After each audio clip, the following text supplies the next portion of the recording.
In a world where uncertainty whispers doubts into your restless mind, ancient Buddhist teachings reveal a profound secret. True peace blooms not from control, but from the gentle art of surrender.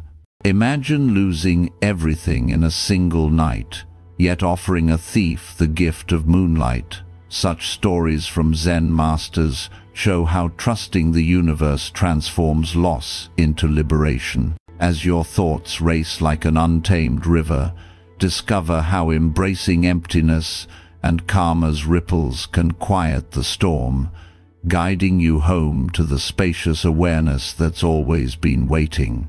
Embracing surrender and trust in the universe. Section 1. The illusion of control and the power of letting go. The racing mind that keeps you awake at night, spinning through tomorrow's problems and replaying today's mistakes, is not a sign of brokenness, but a learned habit of clinging to control. As the transcript reveals, we've been taught that trust means mastering every outcome, that safety lies in having all answers, and peace is earned by perfecting life. Yet, this very fight against uncertainty, the tightness in your chest when plans crumble, the panic of not knowing is your soul's call to remember an ancient truth. Uncertainty is the doorway to deepest rest. Buddhist wisdom, whispered for over 2,000 years, teaches that the universe isn't an enemy testing your strength, but a teacher guiding you home to yourself. Surrender, far from defeat, is the release of what was never yours, unlocking power that resides in what cannot be taken. Consider the story of the monk who lost everything to thieves in a single night. As they departed with his possessions, savings, and even his robe, he called out gently, "Wait, friend, you forgot something." Pointing to the full moon, he offered, "You forgot the gift of moonlight," with such kindness that it froze the thief. This act wasn't naivety, it embodied true surrender, not collapsing in loss, but releasing attachment to what is impermanent.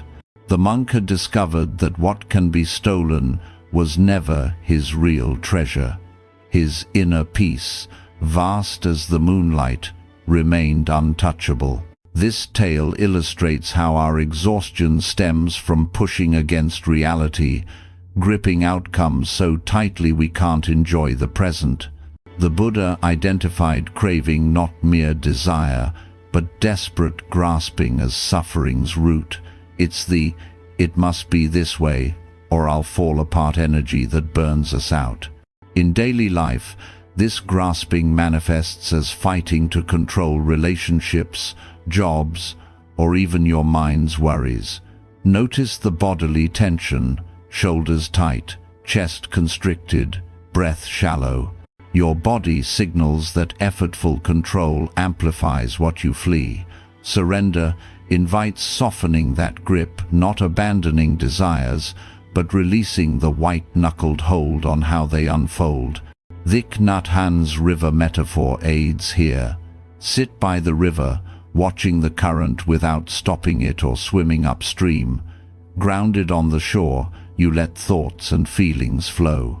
This mindfulness witnesses without being swept away, transforming chaos into spaciousness. Even uncertainty feels less lost, pain less breaking. Surrender doesn't imply passivity. Buddhism encourages action without outcome clinging. Speak truth without needing exact understanding.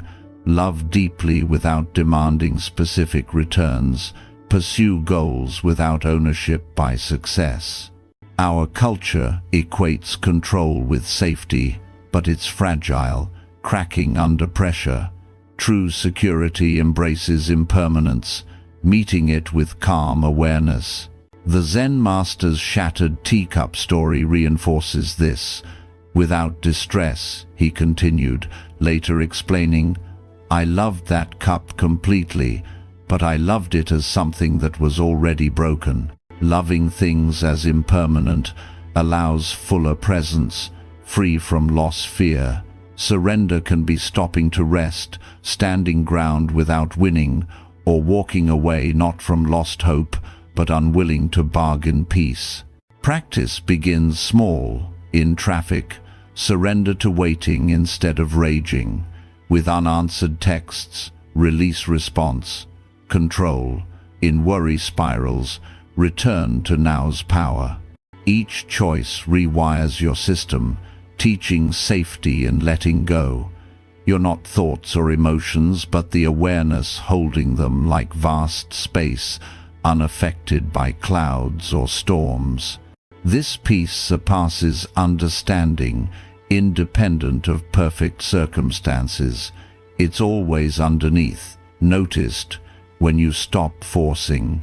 Beginner's mind approaches moments fresh, seeing uncertainty as wisdom space, not problem.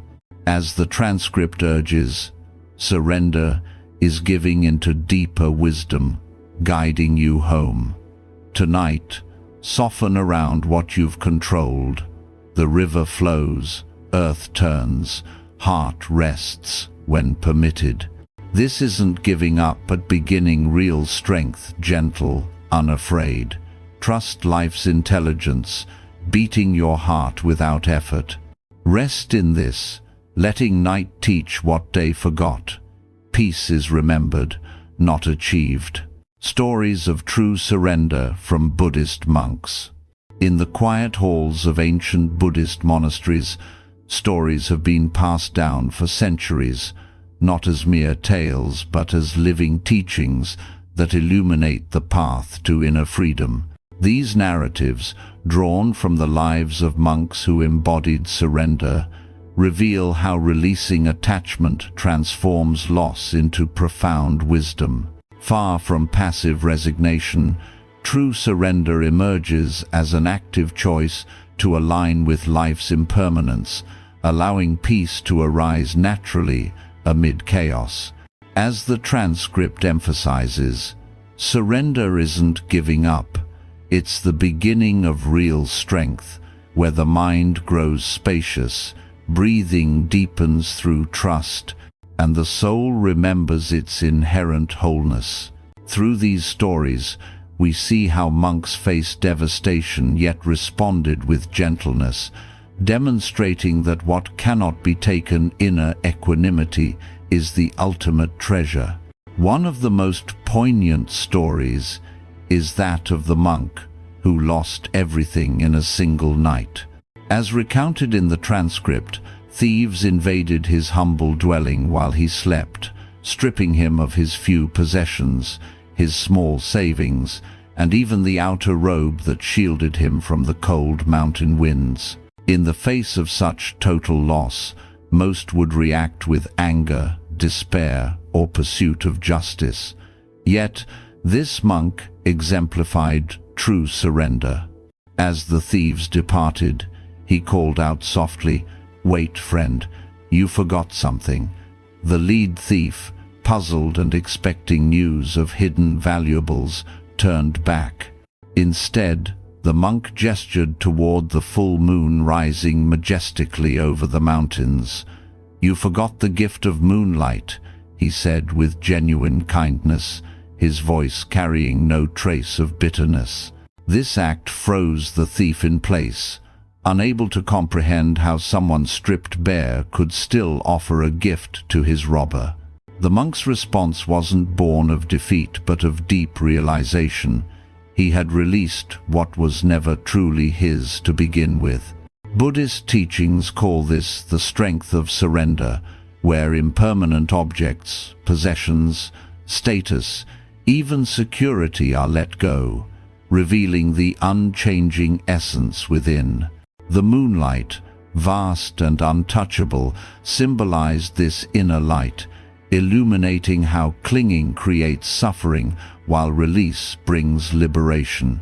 This story whispers that our racing minds, fixated on control, miss the eternal gifts always present, like the moon's glow, if we only pause to notice.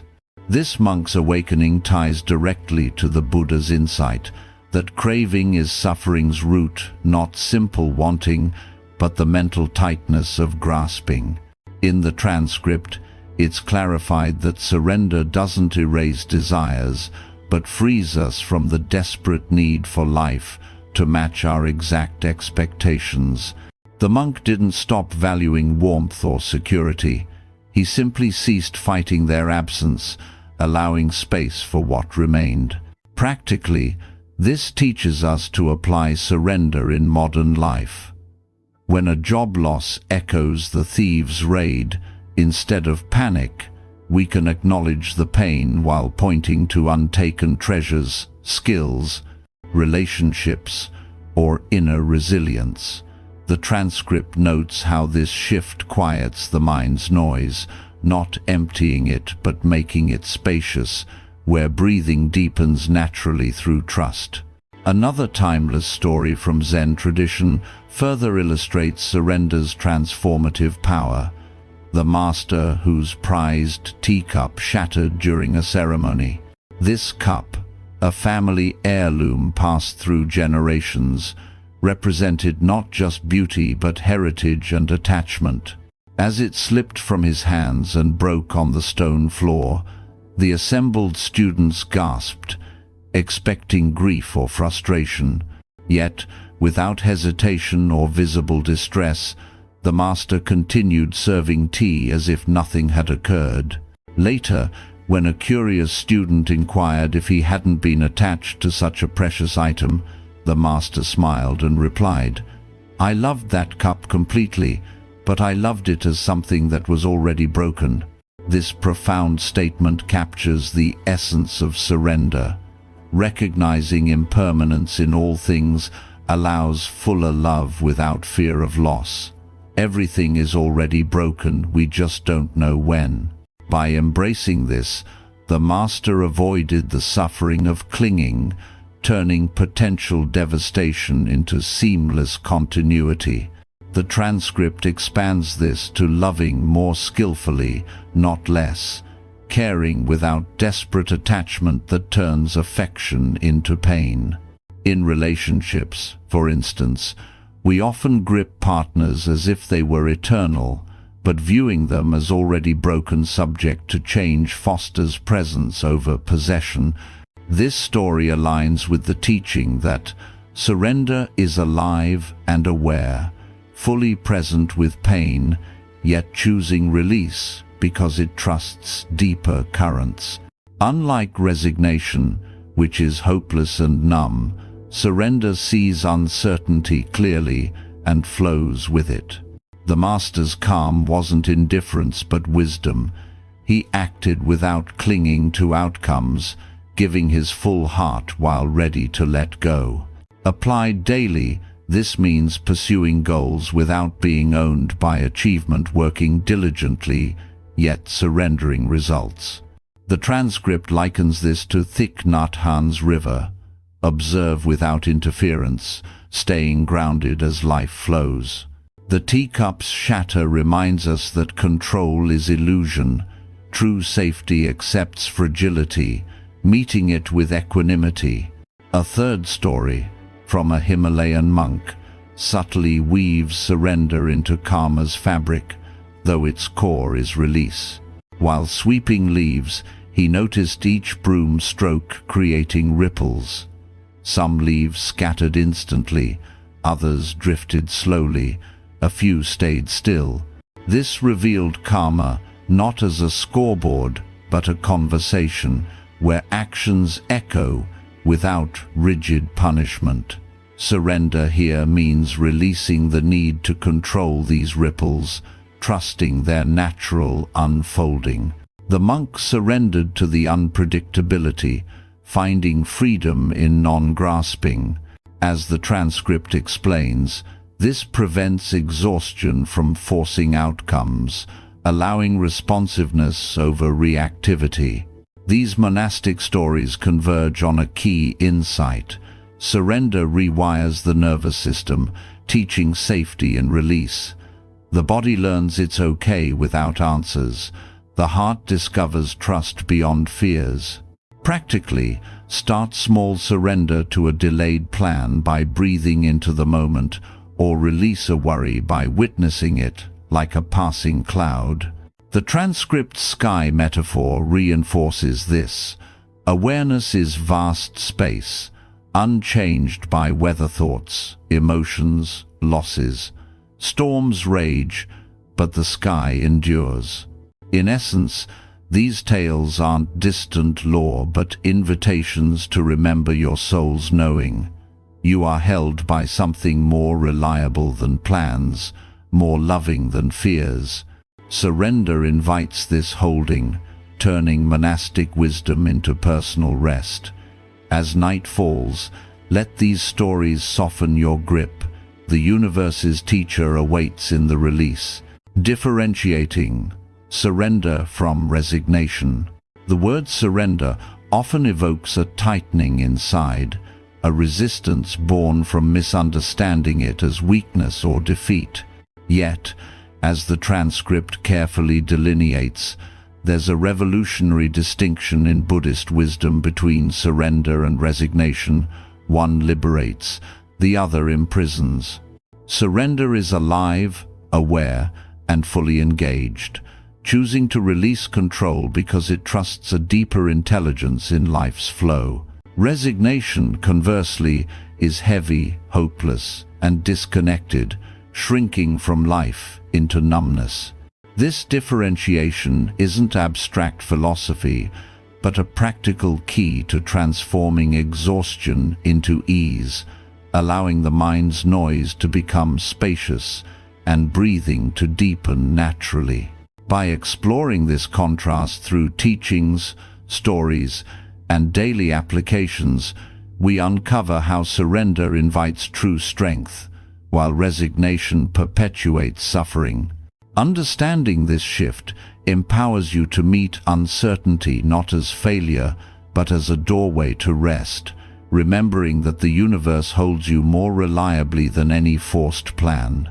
At its core, resignation stems from believing nothing will change, leading to a collapse into passivity. It's the energy of why bother, a disconnection where you stop trying, not from wisdom, but from defeat. The transcript describes it as heavy and hopeless, where you disappear into numbness, avoiding life's pain by withdrawing entirely. Imagine someone in a troubled relationship who resigns. They stay, but emotionally check out, enduring without hope or action, creating a cycle of quiet misery. This isn't peace, it's avoidance, amplifying inner turmoil because it ignores the present reality. Buddhist teachings warn that resignation adds to suffering by denying the impermanence that could bring transformation. Craving, as the Buddha taught, fuels this. Grasping at outcomes leads to burnout, and when efforts fail, resignation sets in as a false refuge. But it traps you, preventing the responsive action that could shift circumstances. Surrender, in stark contrast, is vibrant and present. It acknowledges pain, uncertainty, and fear fully, yet chooses to let go of control, trusting something deeper than surface events. The transcript emphasizes this as seeing clearly and still releasing, because surrender trusts the universe's intelligence, the same force beating your heart without conscious effort. It's not about stopping desires, but freeing them from desperate attachment. In the monk's moonlight story, surrender shines. Stripped of everything, he doesn't resign to bitterness, but actively offers kindness, alive in the moment. His response transforms the thief's life, showing surrender's power to ripple outward. Unlike resignation's numbness, surrender engages. It acts without clinging, loves without demanding, pursues without ownership. This distinction plays out in the body and mind. Resignation feels like a weight, shoulders slumped. energy drained, breath shallow from disconnection. Surrender, however, softens. Tension eases, chest opens, as you witness experiences without being carried away. Thich Nhat Hanh's river image illustrates, resignation might mean turning from the river in defeat, ignoring its flow. Surrender sits grounded, watching without interference, present and aware. Mindfulness here is key, not controlling thoughts, but observing them like weather in the sky of awareness. Vast and unaffected, this awareness holds anger or fear with compassion until they pass. Resignation suppresses or ignores. Surrender transforms by allowing. Buddhist stories further clarify. The Zen master's shattered teacup. Resignation might mean halting the ceremony in despair, fixating on loss. But surrender continues seamlessly, loving the cup as already broken, fully present without distress. This isn't indifference, resignation's hallmark, but skillful engagement, recognizing impermanence without resistance. Another tale from the transcript. The Himalayan monk sweeping leaves sees karma's ripples not as fixed fate, inviting resignation, but as a conversation, surrendering to their unfolding while choosing wise responses. Resignation views difficulties as permanent punishment. Surrender sees them as teachings, opportunities for growth. Practically, this differentiation guides daily choices. Stuck in traffic, resignation sighs hopelessly, sinking into frustration. Surrender accepts the weight, perhaps using the moment for breath awareness, trusting the flow. In worry about tomorrow, resignation spirals into numbness, avoiding action. Surrender returns to now, the only place of power, acting without outcome, clinging. The transcript notes, surrender isn't passive. Buddhism urges action, but without attachment. Speak truth without needing validation. Work goals without being defined by success. Resignation avoids action from hopelessness. Surrender acts freely, knowing control is illusion. Surrender's fierceness emerges in boundaries, walking away not from defeat, but because your soul refuses to bargain peace. Resignation stays trapped. Surrender moves forward, giving up struggle while walking the path. In relationships, resignation endures toxicity numbly. Surrender addresses pain, perhaps releasing the bond with compassion, trusting deeper wisdom. The transcript's puppy metaphor applies. Train the mind gently, without anger. At wandering, resignation ignores the wander. Surrender guides back patiently. This trust builds gradually, rewiring the nervous system. Each small surrender teaches safety and release. Heart okay without answers, mind flowing over fighting. You're not at mercy of arising experiences, but the unchanging awareness holding them like space accommodating storms. Peace arises not from figuring everything out, but stopping the need to, independent of circumstances. Beginner's mind enhances surrender. Approach moments fresh, uncertainty as space for emergence, not problem. Resignation fears the unknown. Surrender explores it. As the transcript concludes, surrender gives into guiding wisdom, resting in understanding that peace is remembered. Differentiating it from resignation frees you from exhaustion, inviting the universe's hold. In essence, choose surrender's aliveness over resignation's heaviness. Trust life's teacher. Release what's not yours. Find strength in softness. Tonight, notice where resignation lurks. Soften into surrender, letting the night reveal day's forgotten peace. Mindfulness as a tool for releasing grasping. In the relentless churn of a racing mind, where worries grip like unyielding vines, mindfulness emerges as Buddhism's gentle yet powerful antidote, not to erase thoughts, but to witness them without being ensnared. As the transcript reveals, mindfulness isn't about controlling your inner world, but cultivating the capacity to observe experiences as they arise, flow, and dissolve, releasing the desperate grasping that turns desire into suffering. The Buddha taught that craving the mental tightness of it must be this way fuels burnout, but mindfulness creates space, transforming tension into awareness. This tool rewires your relationship with uncertainty, allowing surrender to unfold naturally. The mind quiets not through force, but permission. Breathing deepens as trust replaces struggle. Through daily practice, stories of application, and metaphors like the river or sky, mindfulness becomes the bridge from exhaustion to equanimity, reminding you that you are the vast awareness holding all, not the fleeting contents it contains. Mindfulness, at its heart, is presence, sitting with whatever arises without judgment or interference. The transcript describes it as the ability to witness thoughts and feelings without being carried away, like Thich Nhat Hanh's image of sitting by a river, watching the current without trying to stop it or swim upstream.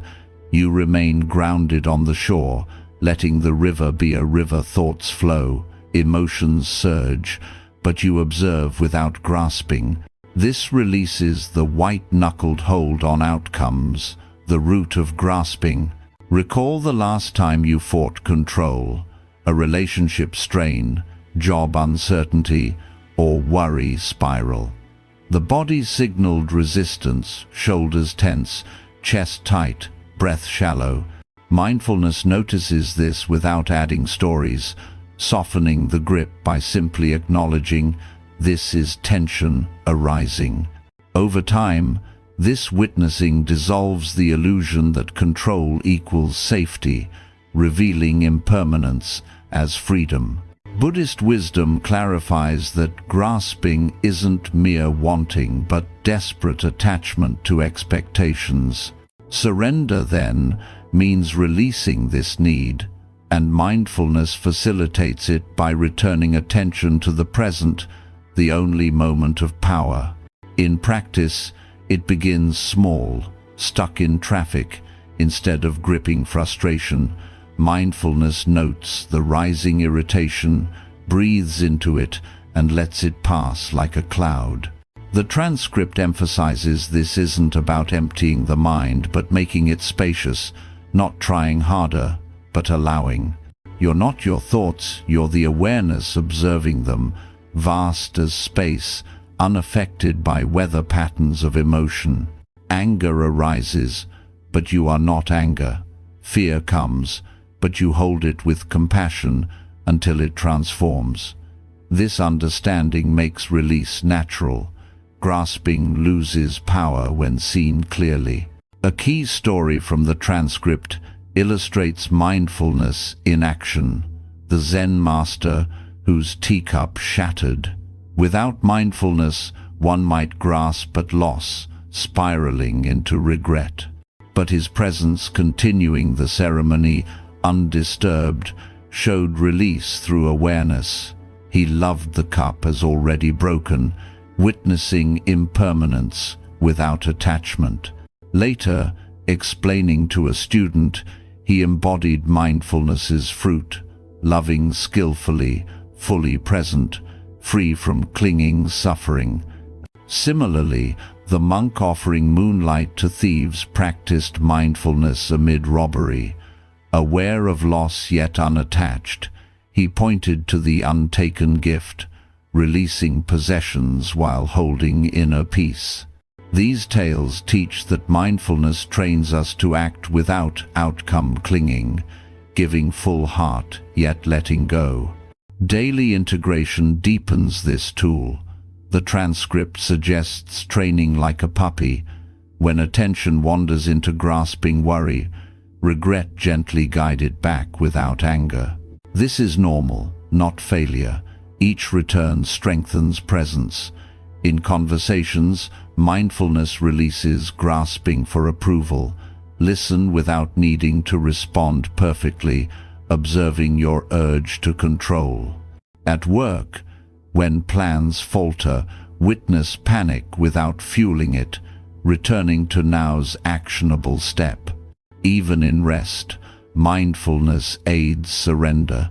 As worries spin, note them like leaves in wind, letting go without solving non-existent problems. The body learns safety, the heart, okayness without answers. Metaphors enrich practice.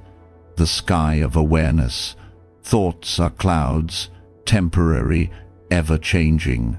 Grasping tries to hold them, but mindfulness rests in the unchanging sky. Storms rage fear, doubt, but space remains. Or the river, grasping jumps in, fighting current. Mindfulness sits shore, side, aware and grounded. These images, from the transcript, make abstract tangible. Surrender flows from witnessing, not force. Buddhism never teaches passivity. Mindfulness empowers responsive action over reactive grasping.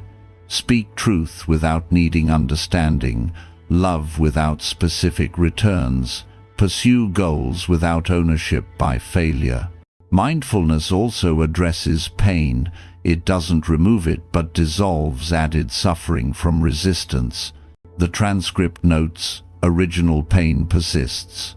But stories around it. This means, I'm broken fade when observed. A tree in wind bends without breaking.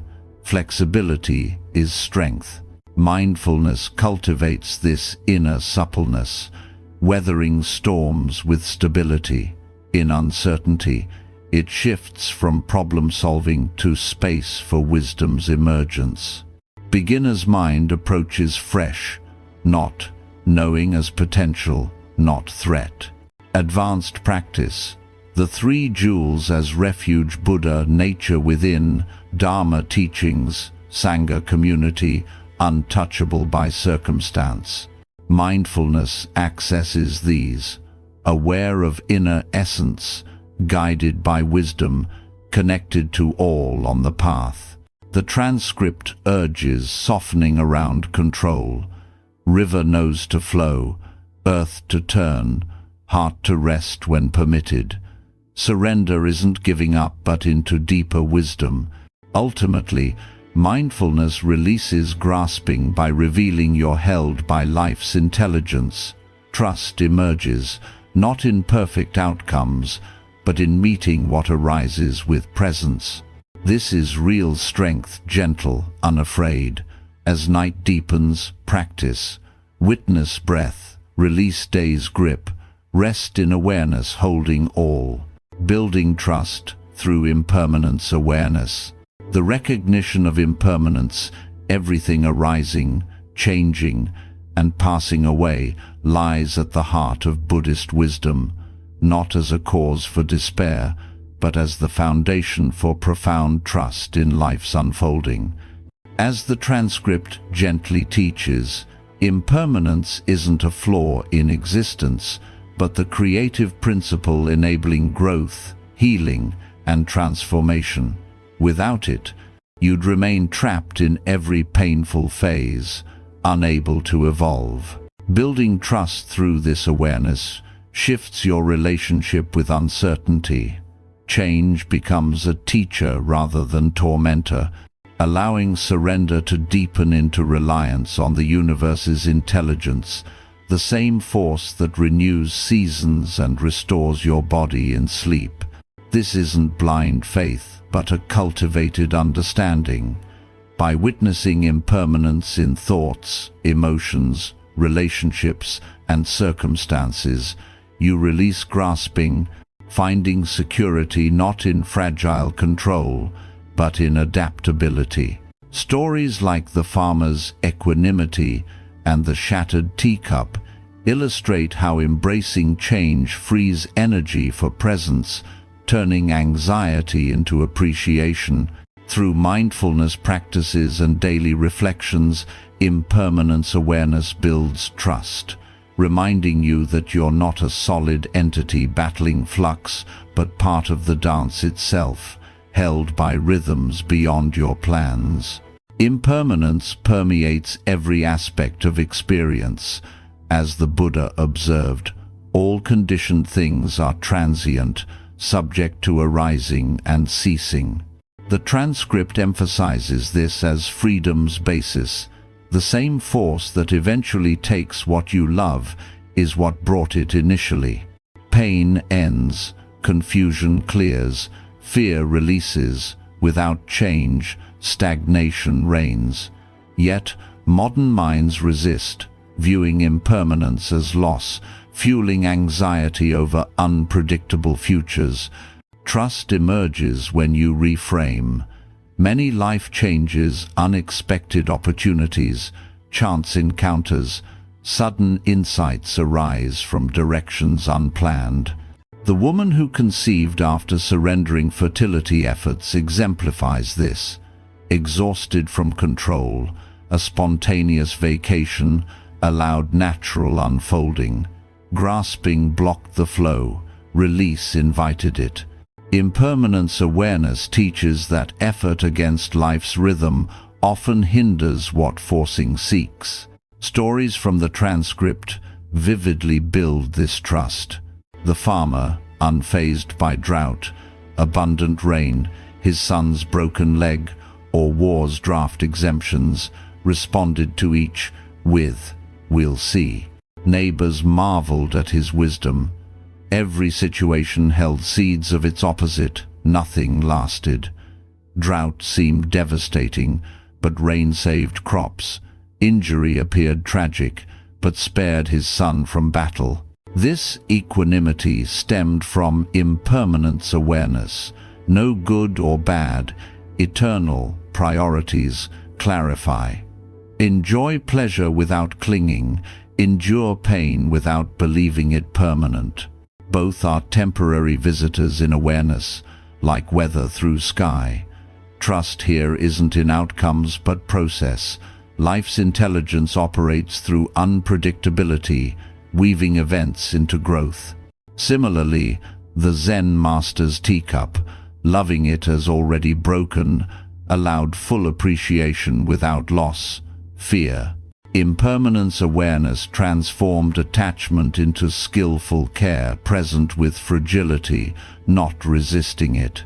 Applied to relationships, grasping permanence creates tension.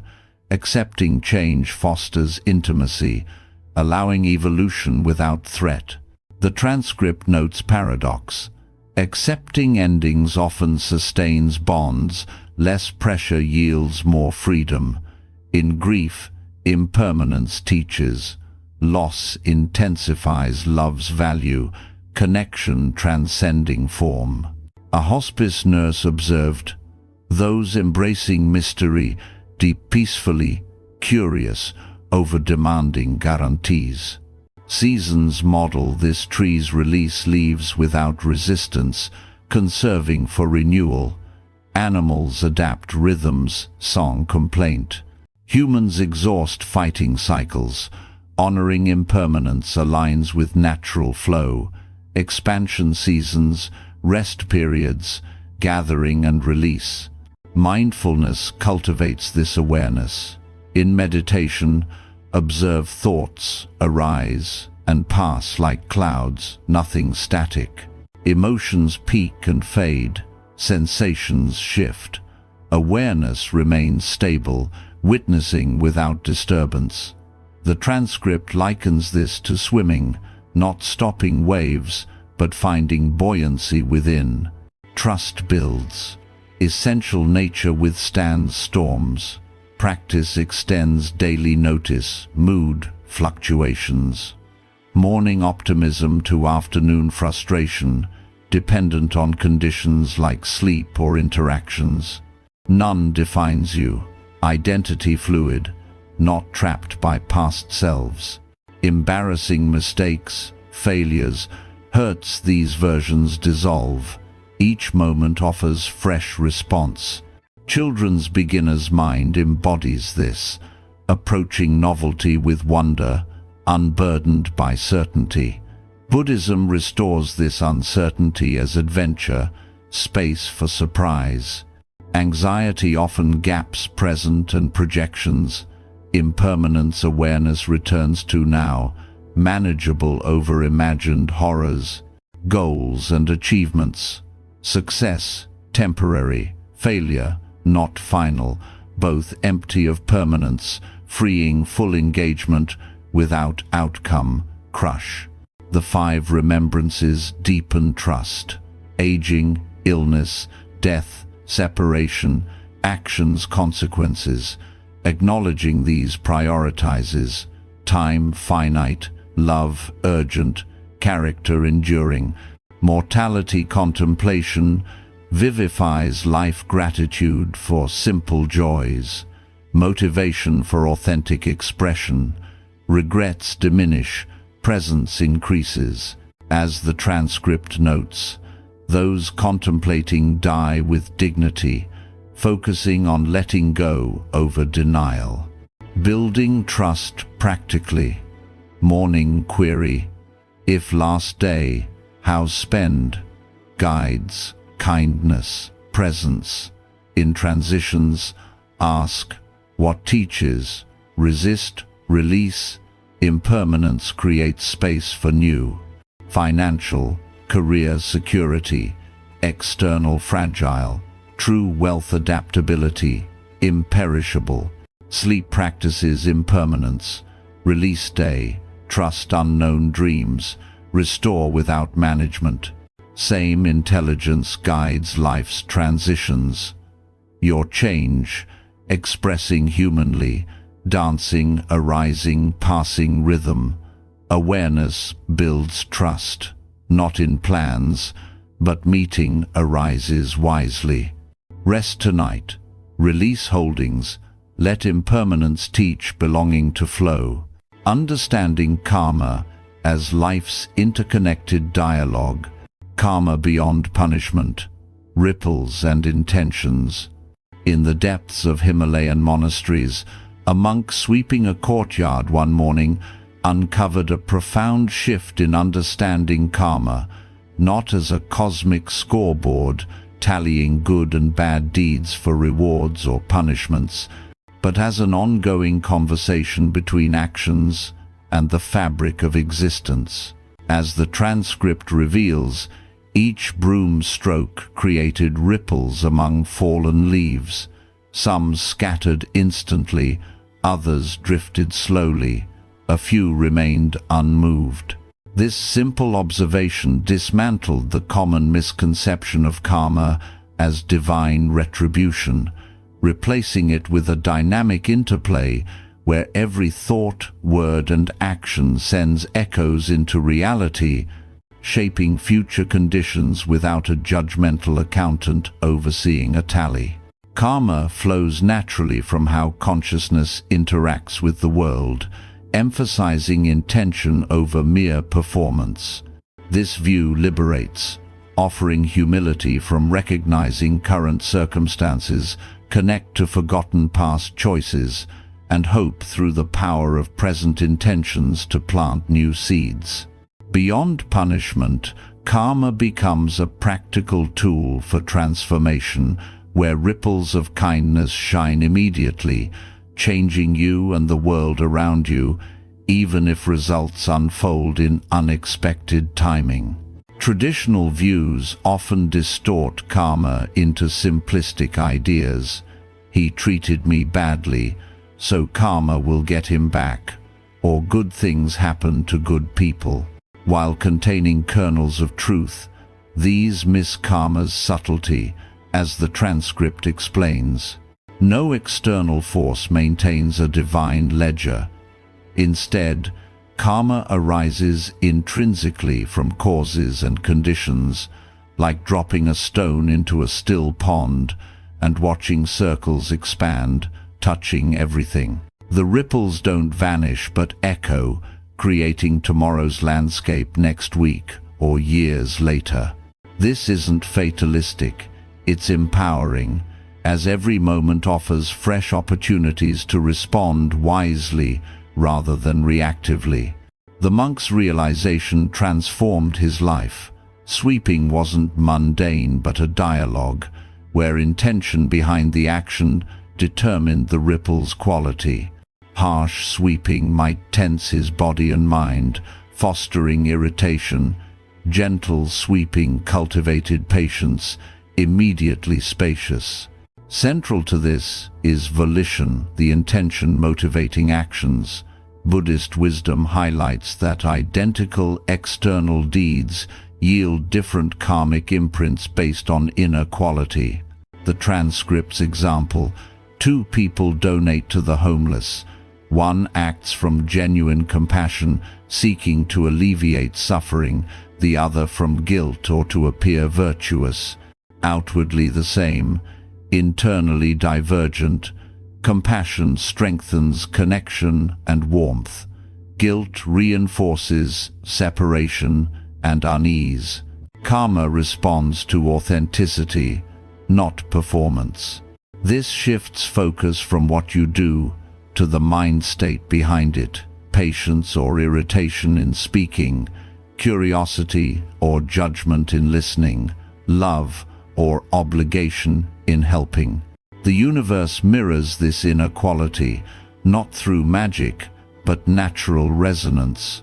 Compassionate intentions cultivate a heart that attracts and generates more compassion. These ripples operate through 3 doors: body, speech, and mind, each creating distinct imprints. Physical actions, how you move, treat your body, interact tactilely, form one layer. Speech adds another, not just words, but tone, timing, chosen silences. Mind forges the deepest, thoughts fed, emotions nurtured, attention directed. Ordinary moments become karmic opportunities. Breathing when frustrated, body; word choices in disappointment, speech; quiet mind returns, mind. The transcript stresses no dramatic events needed. Subtle daily textures matter. Choose patience over irritation. Immediately experience spaciousness. Speak truthfully. Feel authenticity's relief. Offer kindness. Touch your heart's warmth. This real-time karma provides instant feedback, an internal loop where positive intentions bear fruit now, even as longer patterns unfold. Timing in karmic ripening defies logic, like the farmer's seeds. One sprouts quickly into a short-lived flower, another dormant, then becomes an enduring tree. Both cared for equally, yet expressions differ. Similarly, kind acts might face immediate difficulties, harmful ones temporary prosperity. Ripening follows its rhythm, often invisible. This explains life's seeming unfairness without invoking punishment. Trust the process. Sincere efforts never waste, contributing to long-term shifts. The transcript's teacher-student exchange captures this. Asked how long kindness takes to show results, the teacher replies, "How long for the sun to shine? Clouds may hide it, but light persists." Kindness works instantly, changing you inwardly, even if outer manifestations delay. Intentions thus wield karma's power wisely, not as burden. The transcript portrays karma as a river, impossible to stop, but navigable skillfully. You can't undo past actions, but transform responses to consequences. Awareness purifies, not by erasing history, but clear seeing of action-consequence links, naturally leading to wiser choices, like touching a hot stove teaches without willpower. Mindfulness catches choice moments, pause between impulse and action, asking, what seeds plant here? What world create?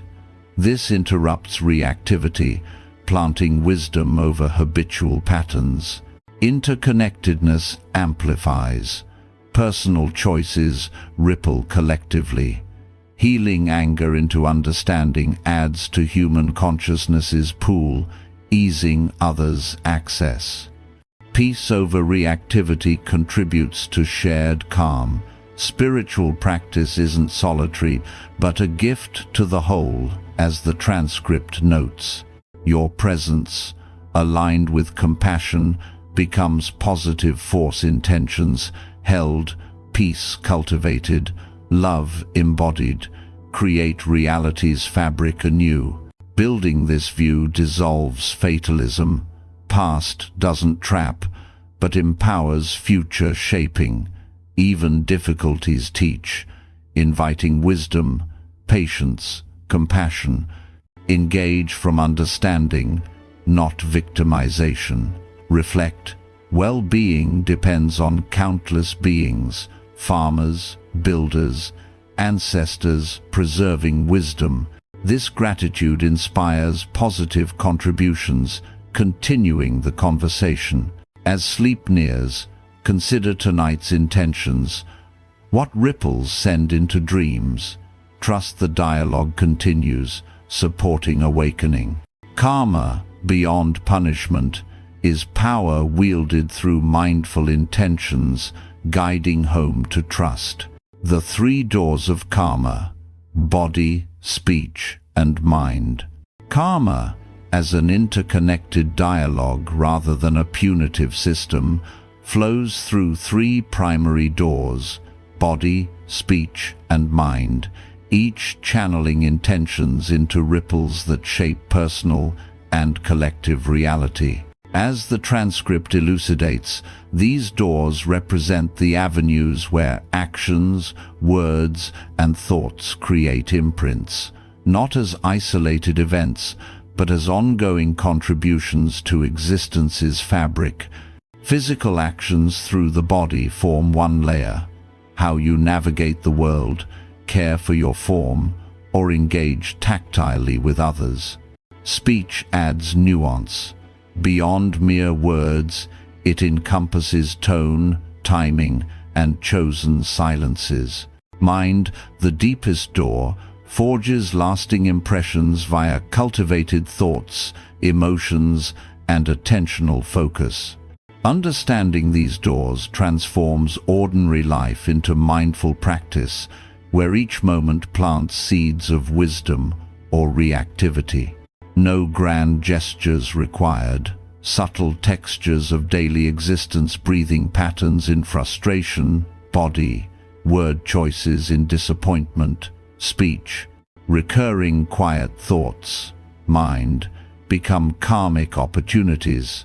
This framework, drawn from ancient teachings, emphasizes intention's quality over external appearance, offering real-time feedback.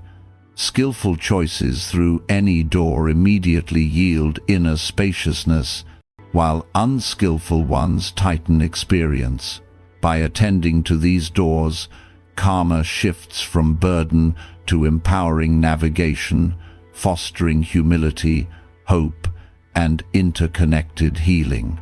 The door of the body opens with physical actions, creating karmic imprints through movement and interaction.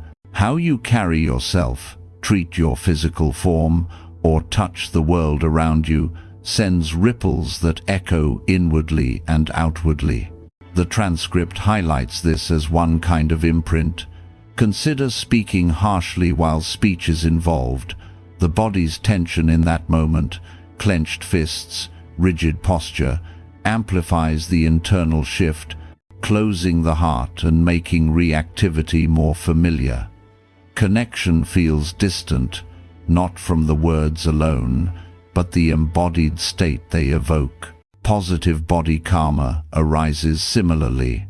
a gentle touch in comfort, mindful walking that honors the earth, or nourishing your body with care. These aren't performative. Intention matters. Exercising from self-love strengthens resilience, while from punishment reinforces self-judgment. The farmer's seeds metaphor applies. Body actions can sprout quickly, like immediate energy from a walk, or dormant, contributing to long-term health patterns. In frustration, breathing deeply, body door, plants calm seeds, interrupting irritation before it spreads. This door reminds that karma begins physically.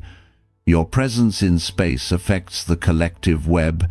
Helping an elder cross the street ripples warmth, while rushed pushing fosters disconnection. Daily life brims with body door opportunities. Stuck in a posture of slouch from hopelessness, straightening with awareness cultivates dignity, immediately shifting inner experience.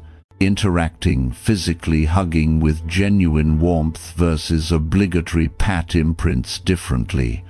One opens the heart, the other maintains separation. The transcript stresses no waiting for results. Choose embodied kindness, feel its warmth now. Even sleep embodies this door. The quality of rest, relaxed surrender, or tense worry affects tomorrow's ripples.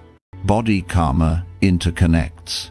Your well-being depends on farmers' labor, growing food, builders' hands, sheltering homes.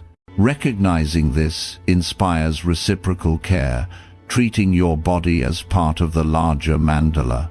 The speech door layers another dimension, where words, tone, timing, and silences create profound imprints. Not just content, but delivery.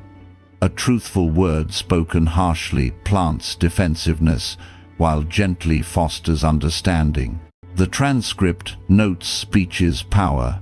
Choosing silence in anger might prevent harmful ripples, while breaking it thoughtfully builds bridges. Intention drives this. Speaking from patience versus irritation alters karmic flow. Example: responding to disappointment with blaming words, tenses, relationships, reinforcing isolation inwardly. Compassionate phrasing, even if firm, cultivates connection. Two people giving identical advice, one from love, imprinting warmth, another from superiority, seeding division. Speech ripples collectively. Kind words in community ease collective tension, adding to shared peace. The teacher-student dialogue on kindness, the sun is always shining, extends here. Speech from wisdom illuminates immediately, even if heard later. Practical application. In conflict, pause, mindful timing. Before speaking, tone of curiosity over judgment transforms dialogue. Silence as choice. Holding space without filling awkward pauses invites deeper truths. The transcript's real-time karma shines. Speak authentically, feel relief now. Negatives. Gossip's tone sows distrust, starting inwardly. Speech door negates with awareness, catch impulse, choose wisely. Interdependence. Words echo through relationships, shaping family, community healing. Personal practice contributes. Truthful speech purifies, freeing energy from deception's weight. Mind, the deepest door, creates enduring impressions through thoughts fed, emotions nurtured, and attention directed. Here, karma's subtlety peaks, unseen, yet potent. Recurring worries cultivate anxiety's familiarity. Gratitude thoughts strengthen appreciation. The transcript calls this deepest. Attention to fear amplifies it, to love expands it. Intention key. dwelling on resentment from obligation versus transforming it with compassion. No external visibility, but imprints profound mind's weather, affects body, speech doors. Frustrated thoughts, tense body, sharpened speech, calm ones ease both. Puppy training, mind wanders gently return, without anger. This doors ripples long-term. Dormant seeds ripen as patterns, like forgotten judgments surfacing in relationships. Every day, quiet moments, notice mind's returns, regret or possibility. Feeding positive strengthens them. Mindfulness essential. Pause between thought and reaction, planting awareness seeds. Collective. Mind's understanding enters human consciousness, easing others' paths. Forgiveness here. Holding resentment strengthens separation, releasing frees for positive karma. Transcripts merit. Not bank account, but harmony-wise thoughts grow wisdom naturally. These doors interweave. Body action influences speech, mind. All ripple personally, collectively. Awareness purifies. See connections, choose skillfully. No erasing past, but transforming relationship to it. Karma as river. Navigate doors wisely, trusting flow. Intentions through them create tomorrow, plant love. Reap interconnected peace. Real-time karma and long-term patterns. Karma unfolds not as a distant reckoning, but through an intricate blend of immediate feedback and extended rhythms, where the fruits of intentions manifest in both the present moment and across broader spans of time. As the transcript illuminates, this dual nature real-time karma, offering instant inner shifts and long-term patterns ripening like dormant seeds, demystifies why life sometimes appears unfair or delayed in its responses. Real-time karma operates as an immediate loop. Choose patience over irritation, and you instantly taste the spaciousness it brings. Speak truthfully, and authenticity's relief washes over you. Offer genuine kindness, and your heart's warmth touches you now. These aren't deferred rewards, but natural consequences of alignment with wisdom. Yet, karma also weaves long-term threads, where seeds lie waiting for conditions to align, explaining why skillful actions might coincide with challenges or unskillful ones with temporary ease. This understanding cultivates trust in the process, even when visible results lag, as every sincere effort contributes to an unfolding pattern of growth. Far from fatalistic, it empowers. Past actions connect to present without trapping you, while current choices constantly seed new possibilities. Through stories like the farmer's differing seeds and practical reflections on difficulty, real-time and long-term karma reveal themselves as life's compassionate teacher, inviting responses of wisdom over reactivity and transforming personal healing into collective awakening. Real-time karma, as the transcript describes, requires no waiting. It's the direct feedback between intention and experience that changes you instantaneously. When you act skillfully, the effects bloom immediately within your consciousness, regardless of external outcomes. For instance, opting for patience in a heated moment doesn't just diffuse the situation, it creates an inner expanse where tension dissolves, allowing clearer perception and calmer responses. This isn't about cosmic delay, but the inherent harmony of living aligned with reality's flow. The transcript emphasizes this practicality. Speak from authenticity rather than placation, and you feel the unburdening relief right then, freeing mental energy previously tied in pretense. Offer kindness without expectation, and the warmth generated in your own heart is the primary fruit, an internal shift that softens your experience of the world. Even subtle choices count. Noticing frustration and choosing a deep breath recalibrates your nervous system on the spot, planting seeds of equanimity that make future stresses easier to navigate. This immediate aspect counters the myth of karma as solely punitive or reward-based. Instead, it's conversational. Your inner state responds to the quality of your engagement. Harsh speech might not elicit external backlash, but internally it closes the heart, tenses the body, and primes the mind for more reactivity. Karma in action, happening now. Conversely, compassionate listening opens you to connection, enhancing your capacity for empathy without needing validation from others. The transcript's teacher analogy reinforces this. Like touching a hot stove, clear seeing of cause-effect makes wise choices natural, bypassing willpower.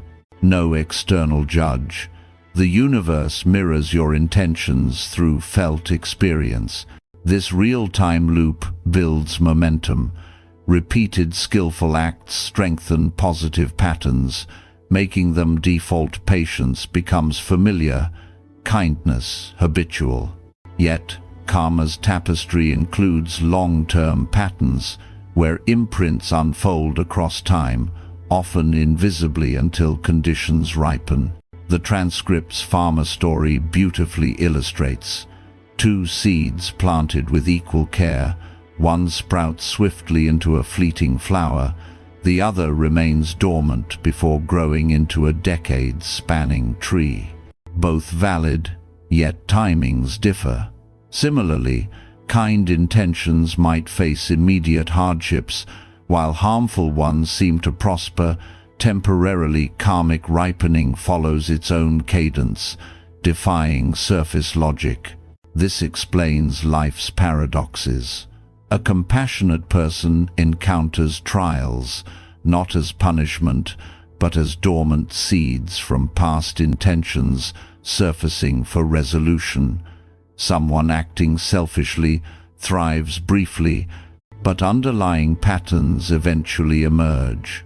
Trust here is essential. Efforts aren't wasted, even if effects surprise in form or timing. The sun analogy returns. Light always shines, clouds notwithstanding. Kindness works ceaselessly, shaping long-term trajectories toward greater harmony. Long-term patterns connect to countless forgotten actions, thoughts, and intentions, fostering humility. Current difficulties aren't mere bad luck or failure, but linked to prior ripples, many unseen. This perspective dissolves victimhood, viewing challenges as opportunities to practice wisdom in confusion, patience in delay, compassion in pain. The transcript urges shifting from "why me" to "what teaches this?" Engaging difficulties from understanding transforms them. Respond with love over fear, and you purify karma, altering future conditions. No fatalism. Every moment resets possibilities. Even entrenched patterns, like generational trauma or habitual reactivity, can shift. Awareness interrupts the cycle, planting different seeds. Forgiveness exemplifies. Holding resentment recycles negative long-term patterns. Releasing it, not for the other's sake but your own, frees consciousness for positive imprints, ripening as eased relationships over time. Interconnection amplifies these patterns.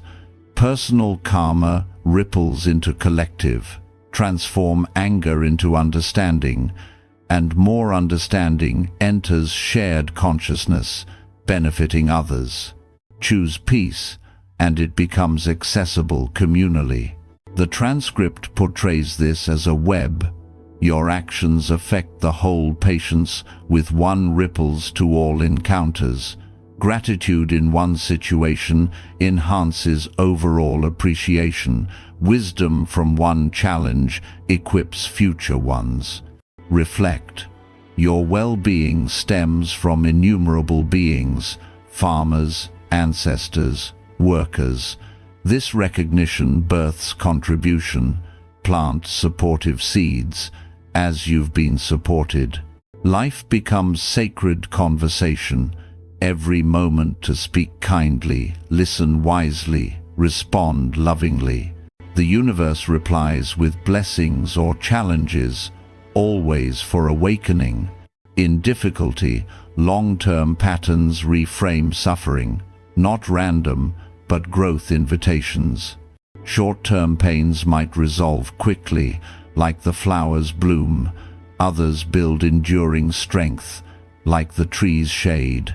Trust even unseen. Sincere efforts bear fruit, perhaps unexpectedly. Tonight, contemplate. What conversation with the universe? Seeds for sleep's thoughts? Intentions for tomorrow? Karma's patterns? Real time and long? Support your journey, rest in this, letting sleep gift the world. Transforming karma through awareness and choice. The transformation of karma lies not in erasing the past or balancing some imagined cosmic scale, but in cultivating awareness that alters your relationship to previous actions and their unfolding consequences. As the transcript profoundly teaches, purifying karma emerges from clear seeing, the direct recognition of how intentions, thoughts, and deeds create ripples, naturally guiding you toward more skillful choices without the strain of willpower. Like touching a hot stove and instinctively withdrawing once the connection between action and pain is understood, awareness makes wisdom effortless, interrupting habitual patterns before they solidify. This isn't about perfection or undoing what's done. It's empowering responsiveness in the present, where every moment offers a fresh pause between impulse and action. In that sacred space, you can inquire, what seeds am I planting with this choice? What kind of world am I creating with this response? What qualities am I strengthening through this action? Transforming karma thus becomes a dynamic process, turning personal reactivity into collective healing, as individual shifts ripple through the web of interconnected existence. Even difficulties, viewed through awareness, become teachers rather than burdens, inviting engagement from understanding over victimization. Trust in this unfolding. As the teacher in the transcript replies to the student's query on kindness's timeline, the sun is always shining. Even if clouds obscure it, your sincere efforts work ceaselessly, bearing fruit in ways that serve awakening, whether immediate or long-term. Awareness serves as karma's alchemist, not by magically nullifying past imprints, but by transforming how you meet their manifestations. The transcript emphasizes that you cannot reverse every action or control exact ripening, but you can always choose your response to emerging conditions. This choice point is where freedom resides. Caught in anger's impulse, awareness creates a pause, allowing you to pivot from retaliation to understanding. No need for forceful self-control. Clear seeing reveals the ripple. Retaliation strengthens separation. Understanding fosters connection, and the wise path becomes obvious. Like the hot stove, once linked, avoidance is natural. This purifies gradually. Repeated aware choices weaken negative patterns, such as resentment's hold, and amplify positive ones, like compassion's ease. The process isn't linear or punitive, it's compassionate, acknowledging that past actions arose from conditions, ignorance, fear, habit, and now, with awareness, you plant differently. Mindfulness is the practical vehicle for this transformation, catching the mind in choosing moments. The transcript describes this as the precious space between stimulus and reaction, where karma's doors, body, speech, mind, can be navigated skillfully. Feel irritation rising? Awareness notes it without judgment, pausing to breathe. Body, choose words carefully. Speech, or redirect thoughts to curiosity. Mind, this interrupts automatic progression. Impulse unchecked becomes harmful action, rippling suffering. Paused, it becomes opportunity for wisdom. Daily, this looks simple. In a disappointing interaction, instead of reactive blame, awareness asks, what intention drives my response? Planting patience here transforms the immediate experience. Inner tension eases and contributes to long-term patterns, making patience more accessible in future encounters. No erasing history, you're reshaping its influence by responding anew. Choice, empowered by awareness, extends this transformation collectively. The transcript portrays individual decisions as rippling into shared patterns. Heal personal anger into understanding, and more understanding enters collective consciousness, easing others' journeys. Choose peace over reactivity in one situation, and peace becomes contagious, supporting family and community healing. This interconnected web means your practice is never solitary. Patience with a colleague ripples to all interactions. Gratitude cultivated enhances appreciation for life's supports. Reflect on the transcript's truth. Your well-being depends on countless beings: farmers growing food, workers building homes, ancestors preserving wisdom. Awareness of this interdependence naturally inspires positive contributions. Plant seeds that nourish others as you've been nourished. Life's conversation deepens. Every thought, word, action speaks to the universe, which responds with exactly what's needed for growth. Blessings to celebrate, challenges to awaken. Forgiveness exemplifies karma's transformation through choice. Not because offenders deserve it or morality demands, but as a self-gift. Holding resentment strengthens anger and separation in your consciousness, recycling negative patterns across time. Awareness reveals this. See resentment's cost. Drained energy, closed heart, and choice releases it, freeing space for positive karma. The transcript notes, this isn't excusing harm, but redirecting. Resentment's energy, once bound, now fuels compassion or creativity. Results might not immediate. Long-term patterns involve timing, but trust. Release ripens as lighter relationships, reduced inner conflict. Even when skillful acts coincide with setbacks or mistakes with smoothness, remember the farmer's seeds.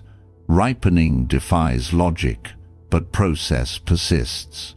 Awareness accepts this mystery, choosing faith in unfolding over doubt. Difficulties, through this lens, shift from curses to curricula, instead of, why is this happening to me? Victimizing and reactive awareness prompts, what is this situation teaching me? A health crisis might surface past neglect's ripples, inviting compassionate self-care. A relationship strain could reveal unhealed fears, offering growth through honest communication. Engage from understanding, respond with wisdom, turning potential suffering into awakening. The transcript assures nothing fatalistic. Even entrenched conditions transform via present choices. Purifying isn't cosmic bargaining but harmony. Act wisely, wisdom grows. Choose compassion, it naturalizes. Merit, in this view, isn't a spiritual bank, but natural harmony's result. Skillful awareness accumulates positive energy, not as tally but as strengthened qualities. Understanding becomes default. Love flows easily. The river metaphor captures: impossible to halt karma's flow or undo upstream actions, but navigate downstream responses. Control fruit's timing. Impossible, but trust. Positive choices bear it. The sun shines eternally. Your efforts illuminate, clouds or not. Deeper. Life as universe conversation. Moments to speak kindly, listen wisely, respond lovingly. Awareness keeps you attuned. Blessings, challenges serve awakening. Even sleep participates. Mind's quality into rest, intentions released, dreams carry daily choices. Morning renews, seeding opportunities. Transforming karma via awareness and choice empowers. Past empowers, not imprisons. Future shapes through now. Personal becomes universal. Your healing heals the world. Rest in this. Karma wields wisely, guiding home. Karma's role in personal and collective healing. Karma plays a pivotal role in both personal and collective healing, not as an isolated mechanism of individual fate, but as a shared web where one person's transformation ripples outward, contributing to the wholeness of all beings. As the transcript beautifully articulates, individual choices create patterns that extend beyond the self, turning personal awakening into a gift for family, community, and the world.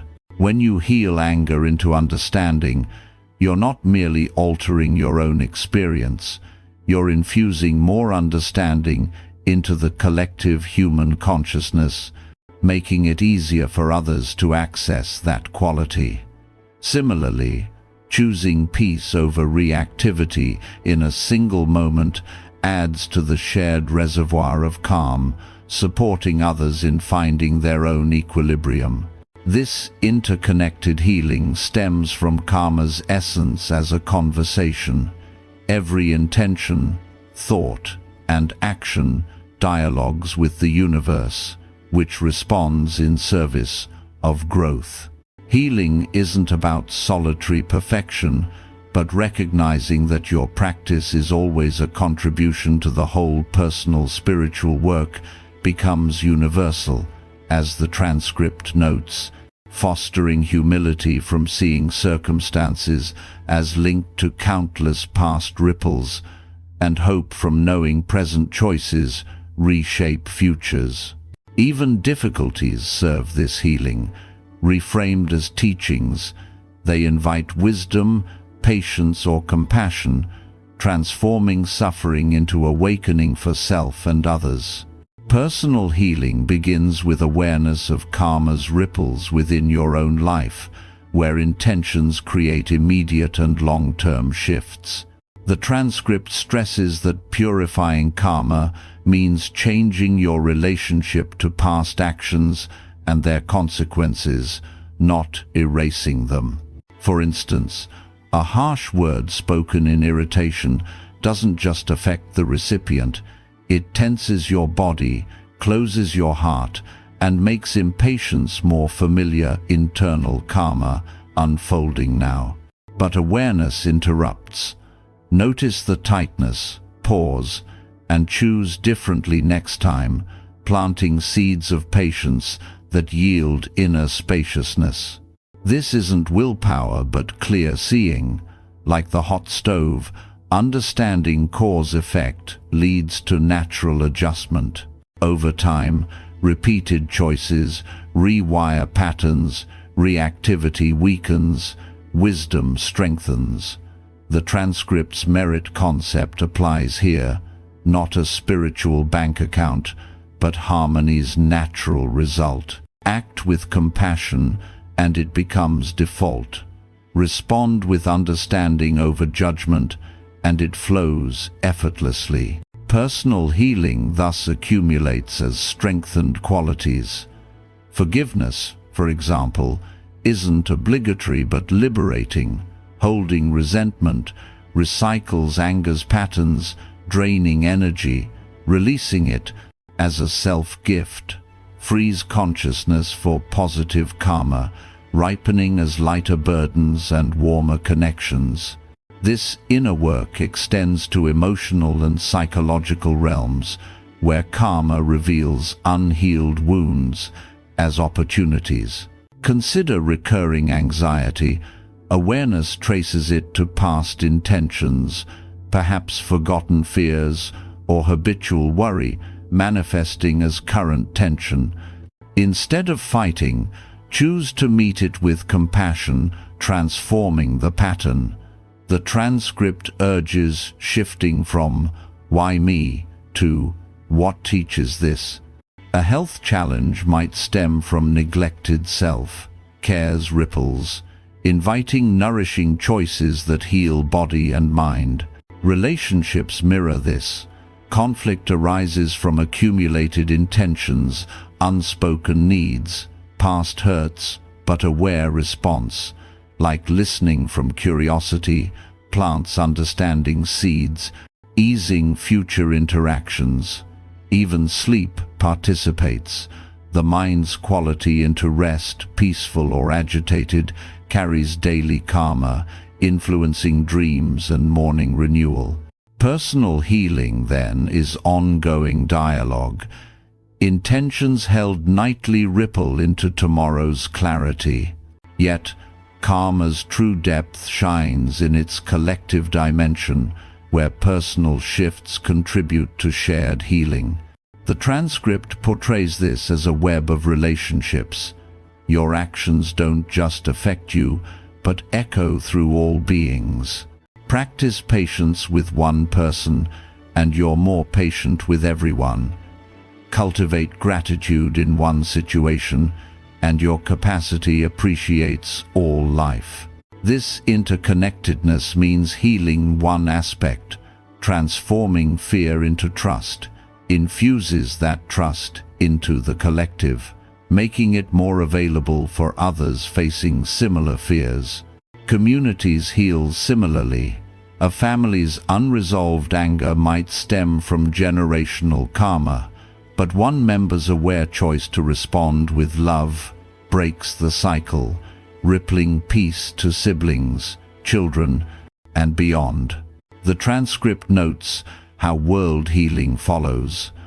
Personal understanding enters human consciousness, easing global tensions. Choose kindness amid division, and it supports broader harmony, no isolation.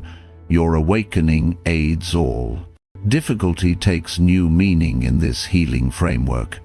Challenges aren't punishments but karmic invitations to grow, serving personal and collective evolution. The farmer's seeds remind, some pains ripen quickly, resolving like fleeting flowers. Others build enduring strength, like trees providing shade. Awareness reframes, engage hardships from wisdom, turning them into compassion's curriculum. A loss might teach impermanence, healing your attachment while modeling release for friends. Collective crises, social injustices, environmental strains arise from accumulated karma, but individual responses, like advocacy from empathy, contribute to systemic shifts. The transcript assures efforts never waste. Timing defies logic, but trust the process.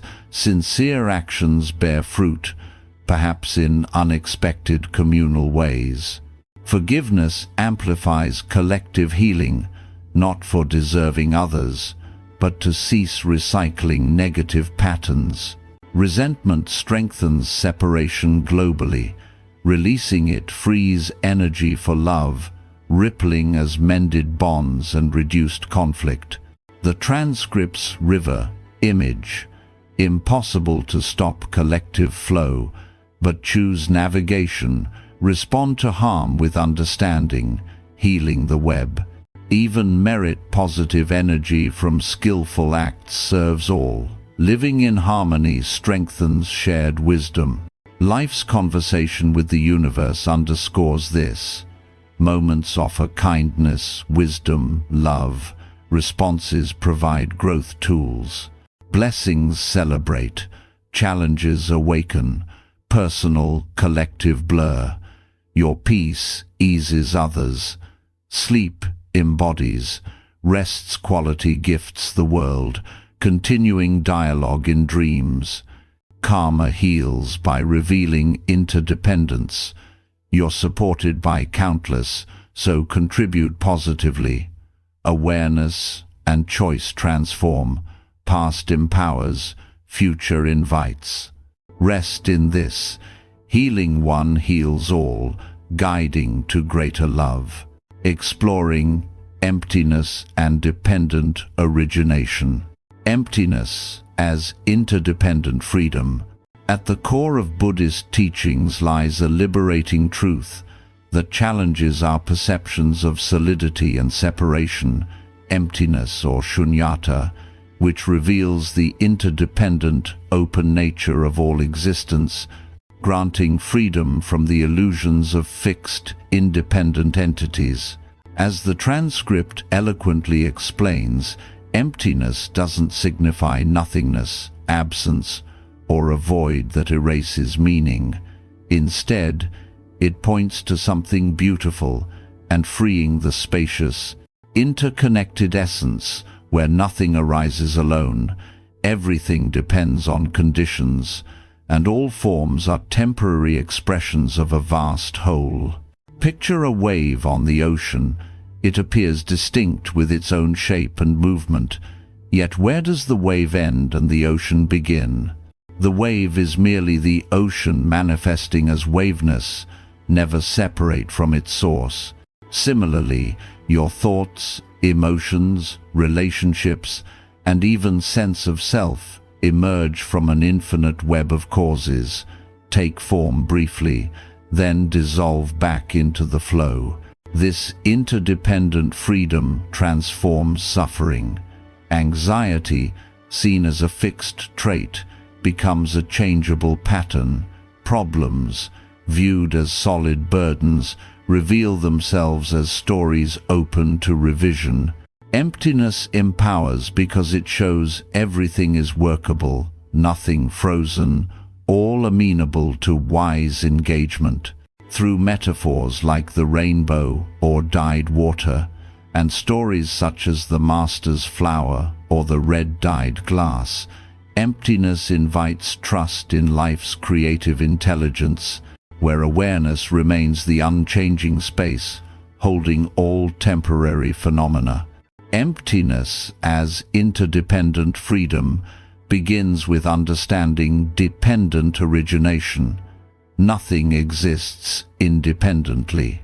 Everything arises from converging conditions. The transcript describes this as the Buddha's map of reality. No single cause creates an effect. No effect stands alone. Your current mood, for example, depends on sleep quality, recent interactions, weather, memories, and more. Remove any, and it shifts. This extends infinitely. That mood influences your actions, rippling to others in ways unseen. Far from making you feel insignificant, this interdependence liberates. If nothing is inherently fixed, transformation is always possible. Anxiety isn't a permanent you. It's a temporary arising from alterable conditions. Relationship conflicts aren't proof of fundamental flaws, but expressions of addressable factors like communication styles or past hurts. Emptiness reveals the constructed nature of experiences. Most worries stem from narratives. I always fail that feel real but lack solid substance, existing only in thinking. Recognize their empty nature, and you feel pain without the crushing story around it. The wave ocean metaphor, central in the transcript, captures this freedom vividly. The wave seems separate, but is inseparable from the ocean. Try grasping the wave, it slips away, ungraspable yet present. So too with phenomena. Thoughts arise from past experiences, current triggers, endless influences, then evolve or fade. Attempt to hold a thought still, and it vanishes like air in your hands. This flowing quality isn't defective, but reality's nature, empty of fixed essence, full of potential. Dependent origination details this. The 12 links show suffering cycle, ignorance to formations, consciousness, and so on to aging and death. But awareness at any link breaks it. Misunderstand a situation, ignorance, react with stories, formations, crave change, grasping, suffering ensues. But pause, distinguish feeling from story, and the chain weakens. Emptiness frees by showing these links as interdependent, not inevitable. Stories in the transcript deepen this insight. The master holding a flower, is it empty or full? Students debated, full of beauty, empty of permanence, until one inhaled its fragrance, smiled and sat silently. The master nodded. Emptiness and fullness aren't opposites, but two views of the same truth. The flower depends on soil, sun, rain, pollinators, countless conditions lacking independent existence yet vividly real. Emptiness here is freedom.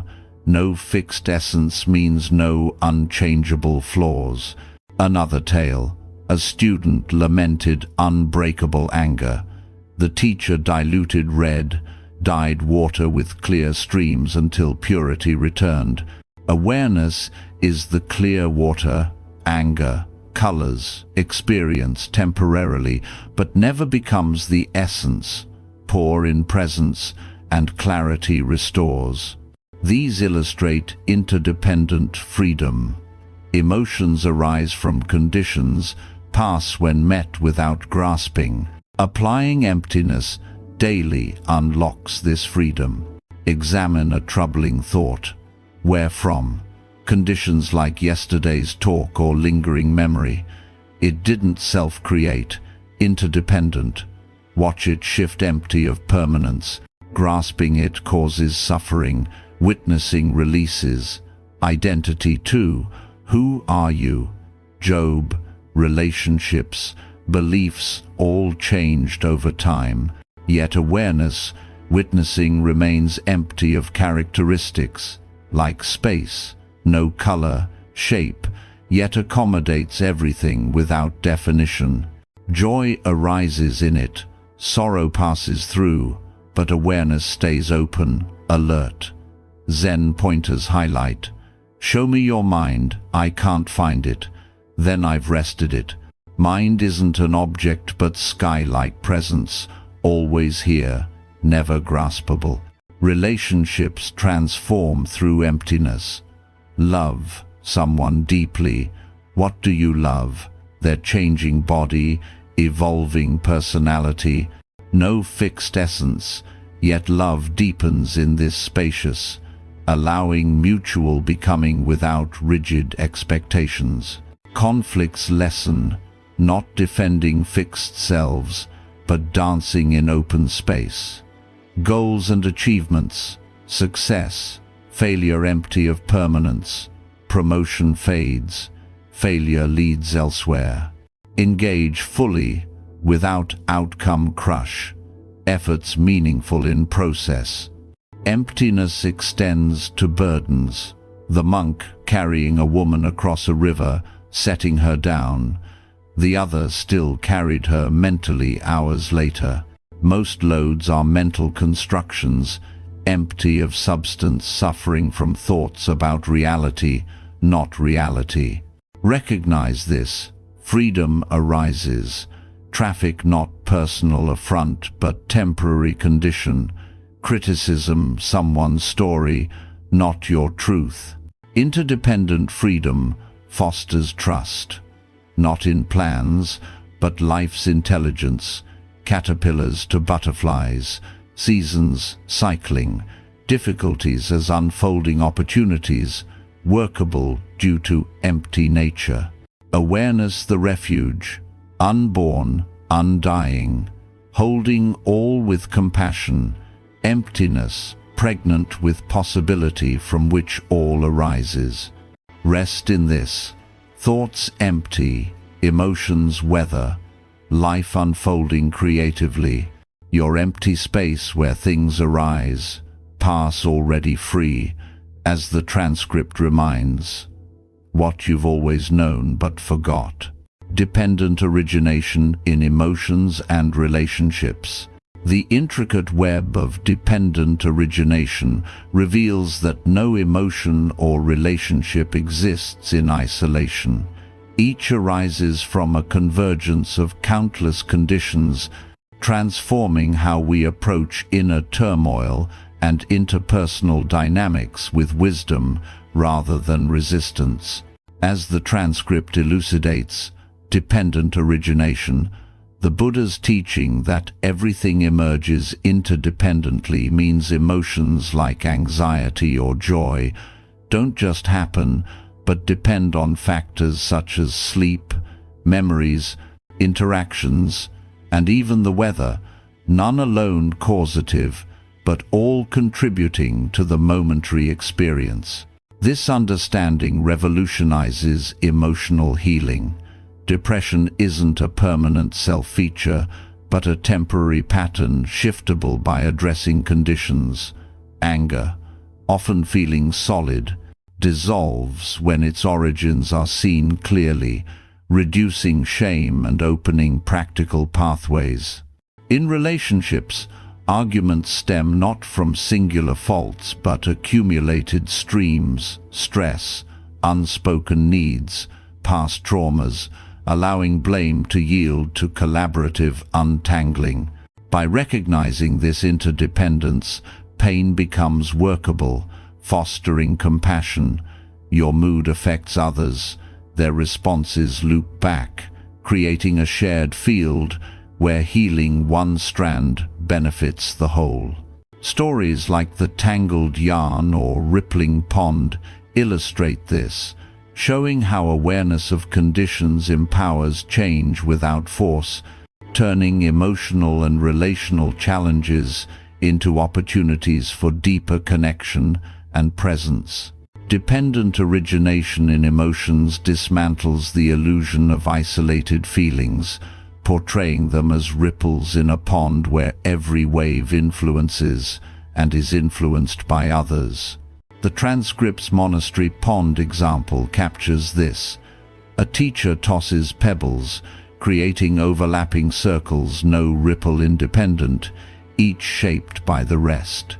Anxiety, the student complained, comes out of nowhere, but the teacher clarified, it arises from meeting conditions, sleep deprivation, body chemistry, fears, future worries. Understanding this grants power. Work with conditions rather than battle the emotion. Poor sleep affects regulation, leading to reactive choices. Nutrition influences energy, impacting mood stability. Awareness shifts focus. Instead of "I'm anxious," recognize anxiety arises from these factors, making it changeable. Genetics or trauma might lie beyond immediate control, but modifiable elements, exercise, media intake, relationships offer levers for transformation. Emotions fluctuate daily. Morning optimism fades to frustration, then contentment, dependent on blood sugar, news, tasks. No mood is true self, like one movie frame isn't the film. This frees from taking feelings personally, their weather patterns, temporary, not threatening your essence. Healing emotional patterns through dependent origination removes shame, as behaviors like compulsive eating or worry spirals arise from converging streams: boredom, habit, triggers, biochemistry. Fight the urge directly, and resistance builds. Address conditions, cultivate mindfulness for boredom, healthier outlets for stress, and the pattern softens naturally. The transcript notes positive spirals too. Gratitude shifts attention, improving mood, enhancing relationships, compounding satisfaction. Exercise boosts clarity, supporting decisions that motivate continuance. Seasonal moods exemplify. Shorter days alter hormones, affecting energy. Awareness honors rhythms, more rest in winter over fighting them. Environmental factors interconnect. Cluttered spaces mirror mental clutter. Natural settings promote calm. Mindful environment becomes practice. Soft lighting eases tension. Chosen media shapes thoughts. Physical mental links form cycles. Poor sleep worsens emotions, leading to poor choices affecting sleep break. By improving one aspect, rippling benefits. Social conditioning runs deep in emotional origination. Self-criticism might echo a teacher's shaming voice, absorbed long ago. Awareness reveals, this voice isn't mine, choosing kinder response. Economic pressures create stress, rippling to relationships and generations. Recognizing these prevents over-responsibility while maintaining accountability. Choose within conditions. Generational patterns demonstrate.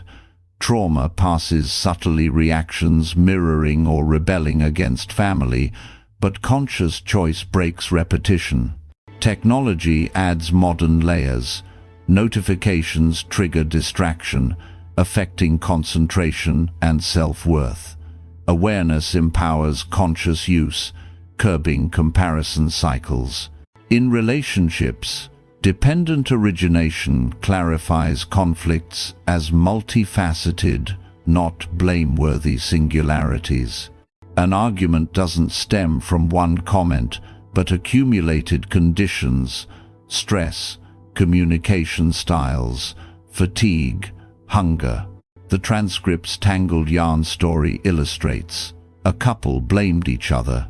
The counselor handed yarn. Find the tangles start impossible, as no single beginning. Problems interdependent. Untangle gently, strand by strand. Blame yields to examination. What conditions led here?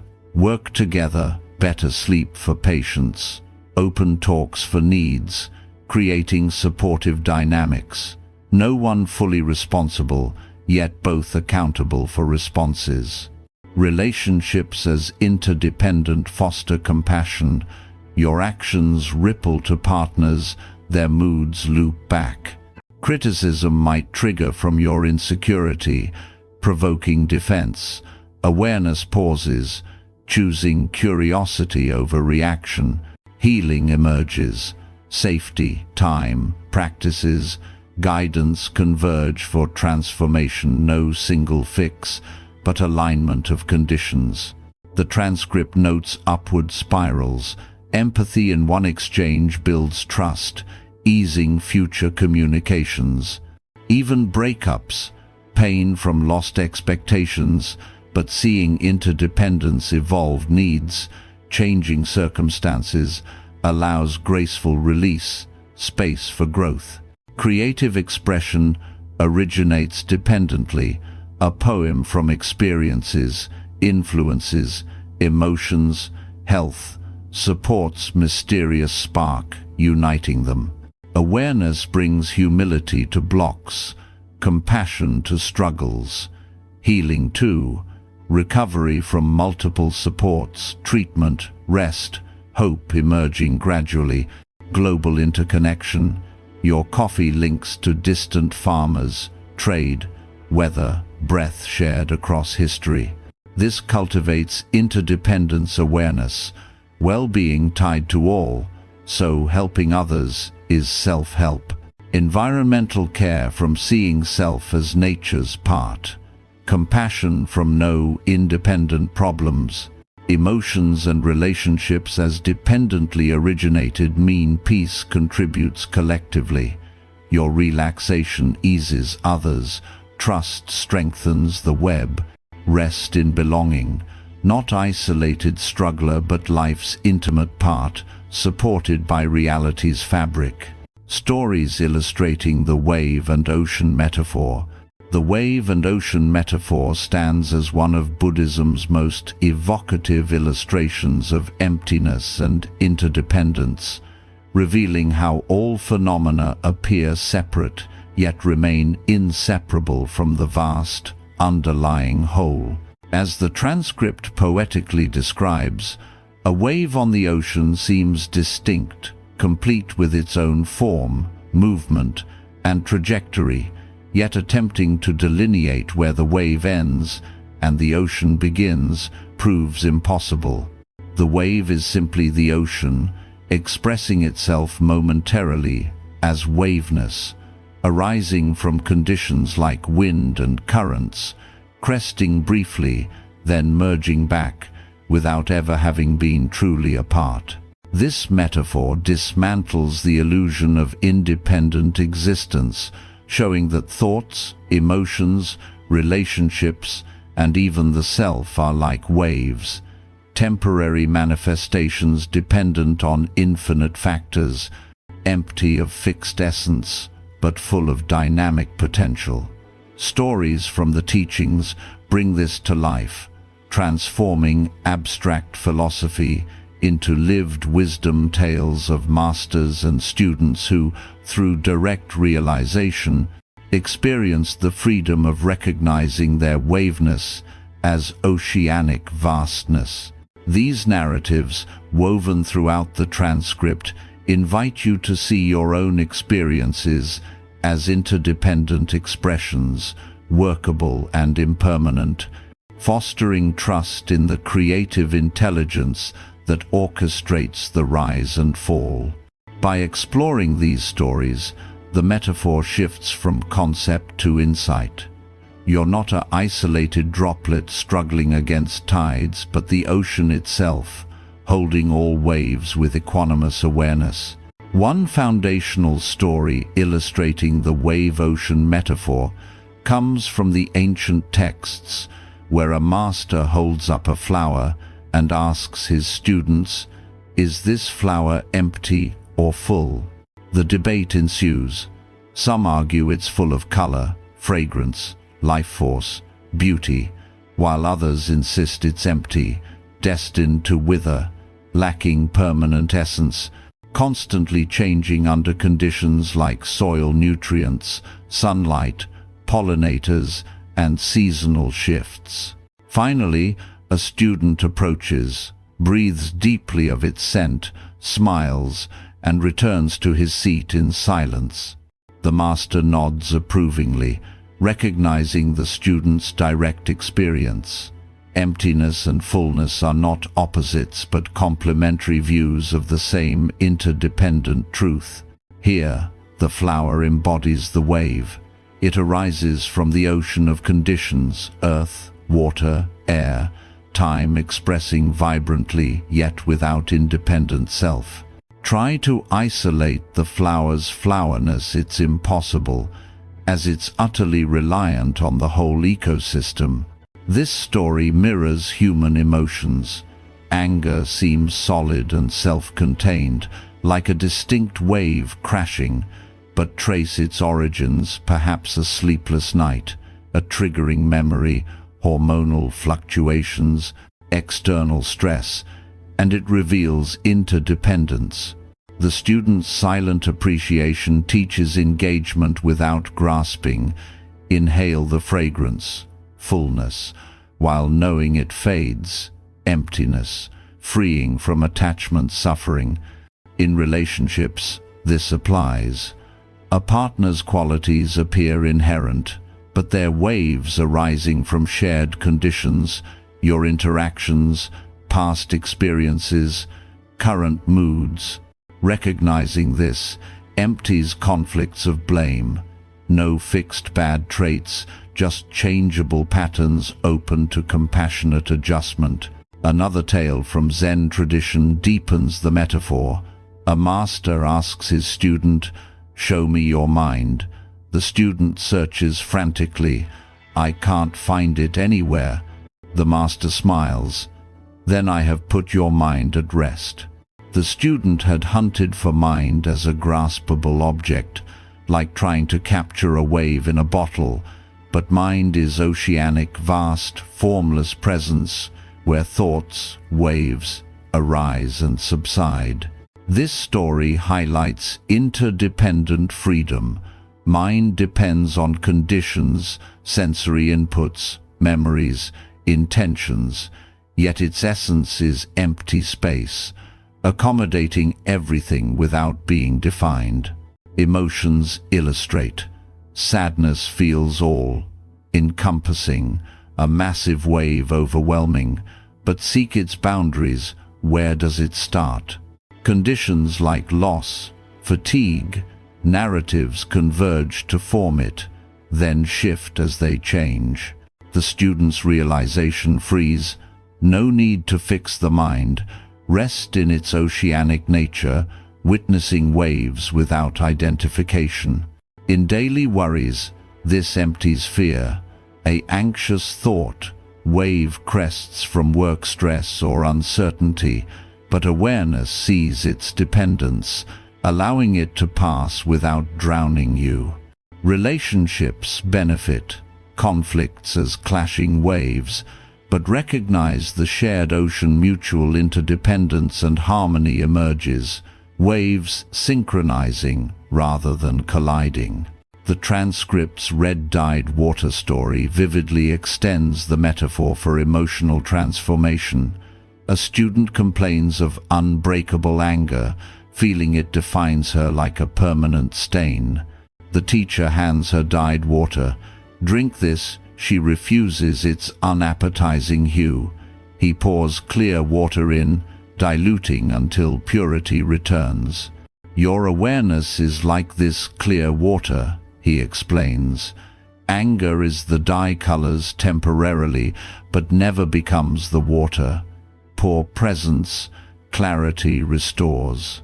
Anger as wave arises from conditions, frustration, unmet needs, crests intensely, but interdependent on the ocean of awareness, which remains unstained. Grasping makes it seem solid. Witnessing reveals transience. Conditions change. Breathe, reflect. Wave subsides. This teaches relational healing. Partner's anger wave depends on your response. Meet with defensiveness. Amplify. With compassionate space, dilute. No fixed angry person, just conditions to address collaboratively. A river crossing tale further illustrates. Two monks encounter a woman afraid to cross rushing waters. One carries her across, sets her down, continues. Hours later, the other erupts. "How could you touch her? Vows forbid." The first replies, "I set her down by the river. Why carry her still?" The second's mental burden, a story wave of what happened, means violation persists, empty of substance yet self-created suffering. The first embodies ocean. Action arose from compassion's conditions, completed, dissolved, no clinging. Relationships often mirror. Past hurts as carried waves, rippling resentment. Recognize interdependence, hurt from mutual conditions, release, free present connection. These stories converge on practical freedom, emotions, relationships, as waves interdependent, impermanent. Trace anger's origins, conditions, it loses solidity. See relational tangles as co-arising, blame fades. Healing, pour awareness's clear water, diluting dye. Trust oceanic intelligence, waves rise, fall purposefully, serving growth. You're the ocean vast, holding all waves equally. Rest in this. No separate self struggling, interdependent freedom, where every wave teaches unity, transforming problems through empty awareness. Empty awareness offers a profound pathway to transforming problems, not by denying their reality or forcing solutions, but by revealing their constructed, interdependent nature, allowing suffering to dissolve naturally, while the core pain is met with compassionate presence. As the transcript insightfully explains, most problems consist more of mental stories than immediate facts. The narrative "I always mess things up" inflicts greater harm than any mistake itself, or "they don't understand me" wounds deeper than a single miscommunication. These stories feel inescapably real, yet they are empty of independent existence, arising only through the activity of thinking and sustained by grasping. Empty awareness, the recognition that everything lacks fixed essence and depends on conditions, shifts this. Problems become workable because nothing is frozen. Their temporary patterns open to change. Pain remains valid, loss hurts, challenges exist, but the added layer of suffering from resistance or elaboration fades when witnessed without addition, like pouring clear water into a red-dyed glass until purity returns. Awareness dilutes the coloring of narratives, restoring clarity. This transformation isn't about believing problems illusory, but experiencing their empty quality directly. Sit with a worry, observe its arising from conditions, watch it shift, and freedom emerges. Through mindfulness, stories like the shattered teacup or the carried woman across the river demonstrate how empty awareness turns burdens into insights, empowering responsive action over reactive struggle, and cultivating trust in the spacious presence that holds all experiences without being defined by them.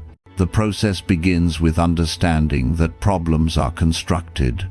The transcript notes that suffering lives largely in the stories we build around experiences, not the experiences themselves.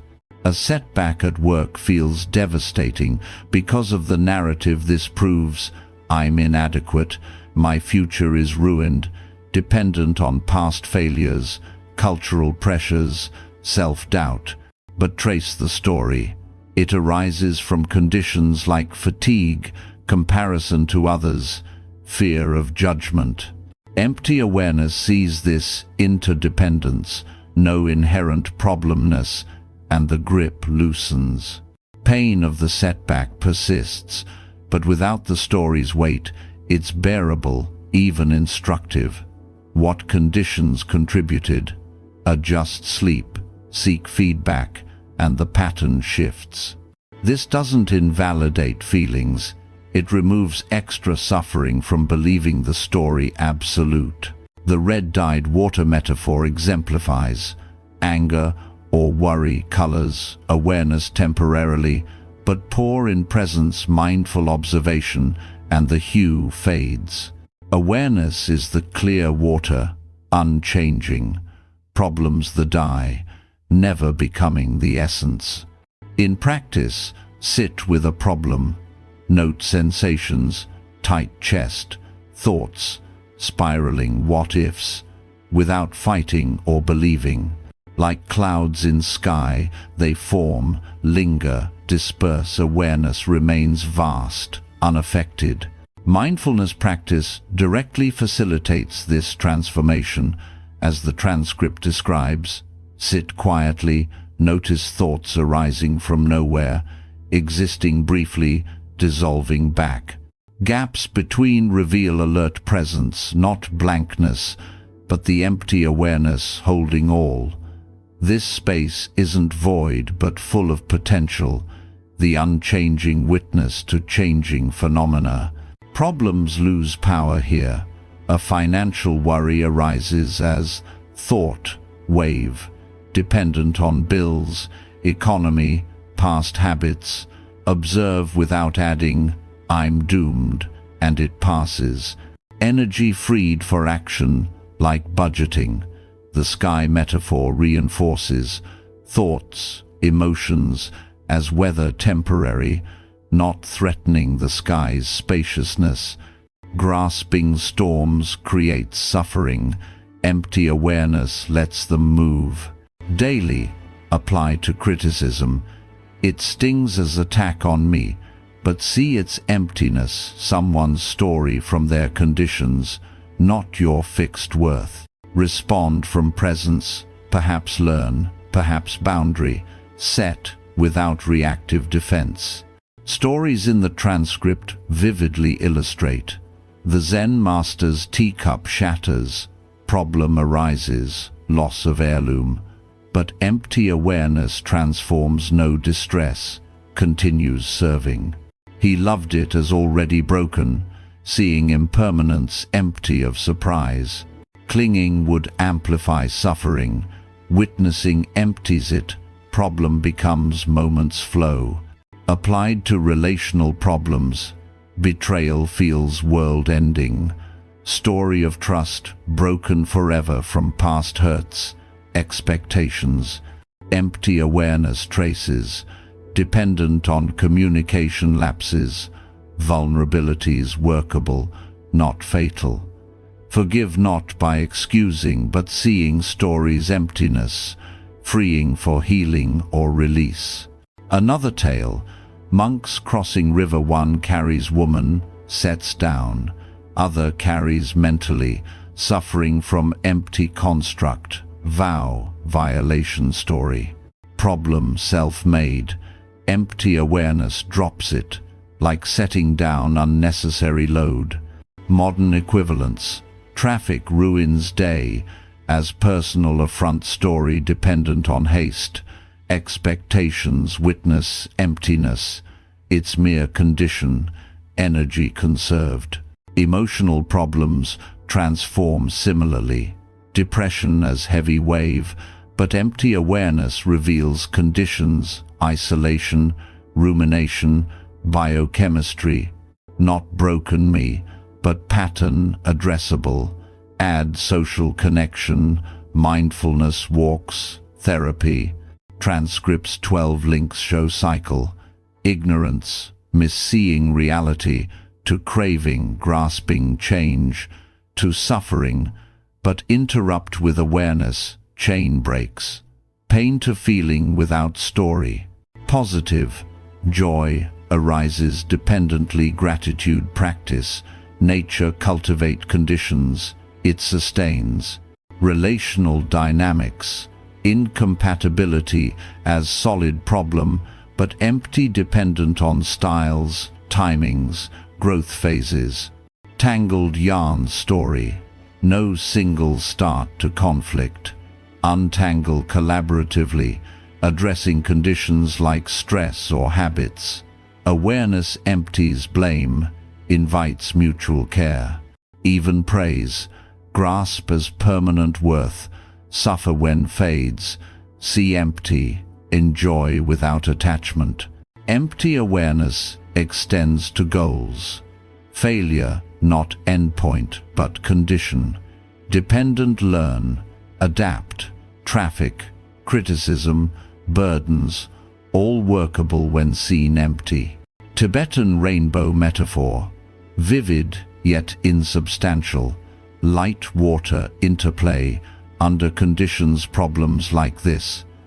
Present, beautiful, painful, but touch, find no solidity.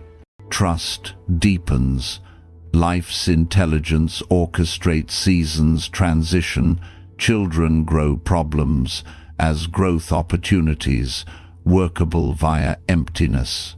Awareness as refuge, empty of limitation, pregnant with possibility experiences, held compassionately. Transform problems. Witness stories arising, passing, poor awareness's clarity, pain real, suffering optional. Rest in empty awareness, space between thoughts, pause between breaths. Your true nature, free. Applying emptiness to daily change and identity. Emptiness, as the interdependent and open nature of reality, finds its most practical application in navigating daily change and understanding identity, transforming resistance to flux into graceful adaptability, and freeing the sense of self from rigid definitions. As the transcript thoughtfully conveys, change is not an enemy to battle, but the natural expression of life's creative intelligence. Seasons transition without apology, rivers flow unresisted, children grow beyond fixed stages, and emptiness reveals this as inherent, where nothing possesses permanent essence, allowing fuller engagement with the present. Daily change, often anxiety-provoking due to our demand for certainty, becomes workable when seen through empty awareness. A job shift or health fluctuation isn't a catastrophic fixed event, but a temporary arising from conditions open to response rather than reaction. Identity, too, shifts from a solid I trapped by history, the you who failed, loved, or succeeded, to a fluid process, empty of unchanging core yet continuous in the awareness that witnesses all versions. This application doesn't promote passivity but vitality. Energy wasted on making things permanent redirects to creative participation. Stories like the evolving self through time or the rainbow's vivid insubstantiality illustrate how applying emptiness daily dissolves fear, cultivates beginner's mind, and builds trust in the process. You're not a thing moving through space, but the space itself, from which possibilities arise endlessly. Applying emptiness to daily change begins with recognizing impermanence as the rule, not exception. Every cell in your body replaces itself, every breath differs, every moment of consciousness arises, fresh, then fades. The transcript notes this as life's mechanism for renewal. Without it, painful phases would eternalize, joys stagnate. Yet, we resist, demanding predictability. Career plans crumble, bodies age, routines disrupt, triggering anxiety from believing change threatens a fixed self. Empty awareness reframes. Change is interdependent, arising from conditions, a delayed train from weather, schedules, mechanics, not personal curse. See its emptiness, no inherent badness, and it becomes neutral, workable. Instead of, why this disruption? Ask, what conditions converge here? How respond wisely? Energy shifts from resistance to adaptation. Breathe into delay, use time for reflection. The transcript's tree and wind metaphor applies. Bends flexibly without breaking, yielding as strength. Daily rigidity clinging to routines breaks under pressure. Emptiness allows flow, weathering storms with stability. Seasonal changes model this application. Trees release leaves, conserving inward for renewal, no fight against autumn. Humans exhaust, demanding eternal summer.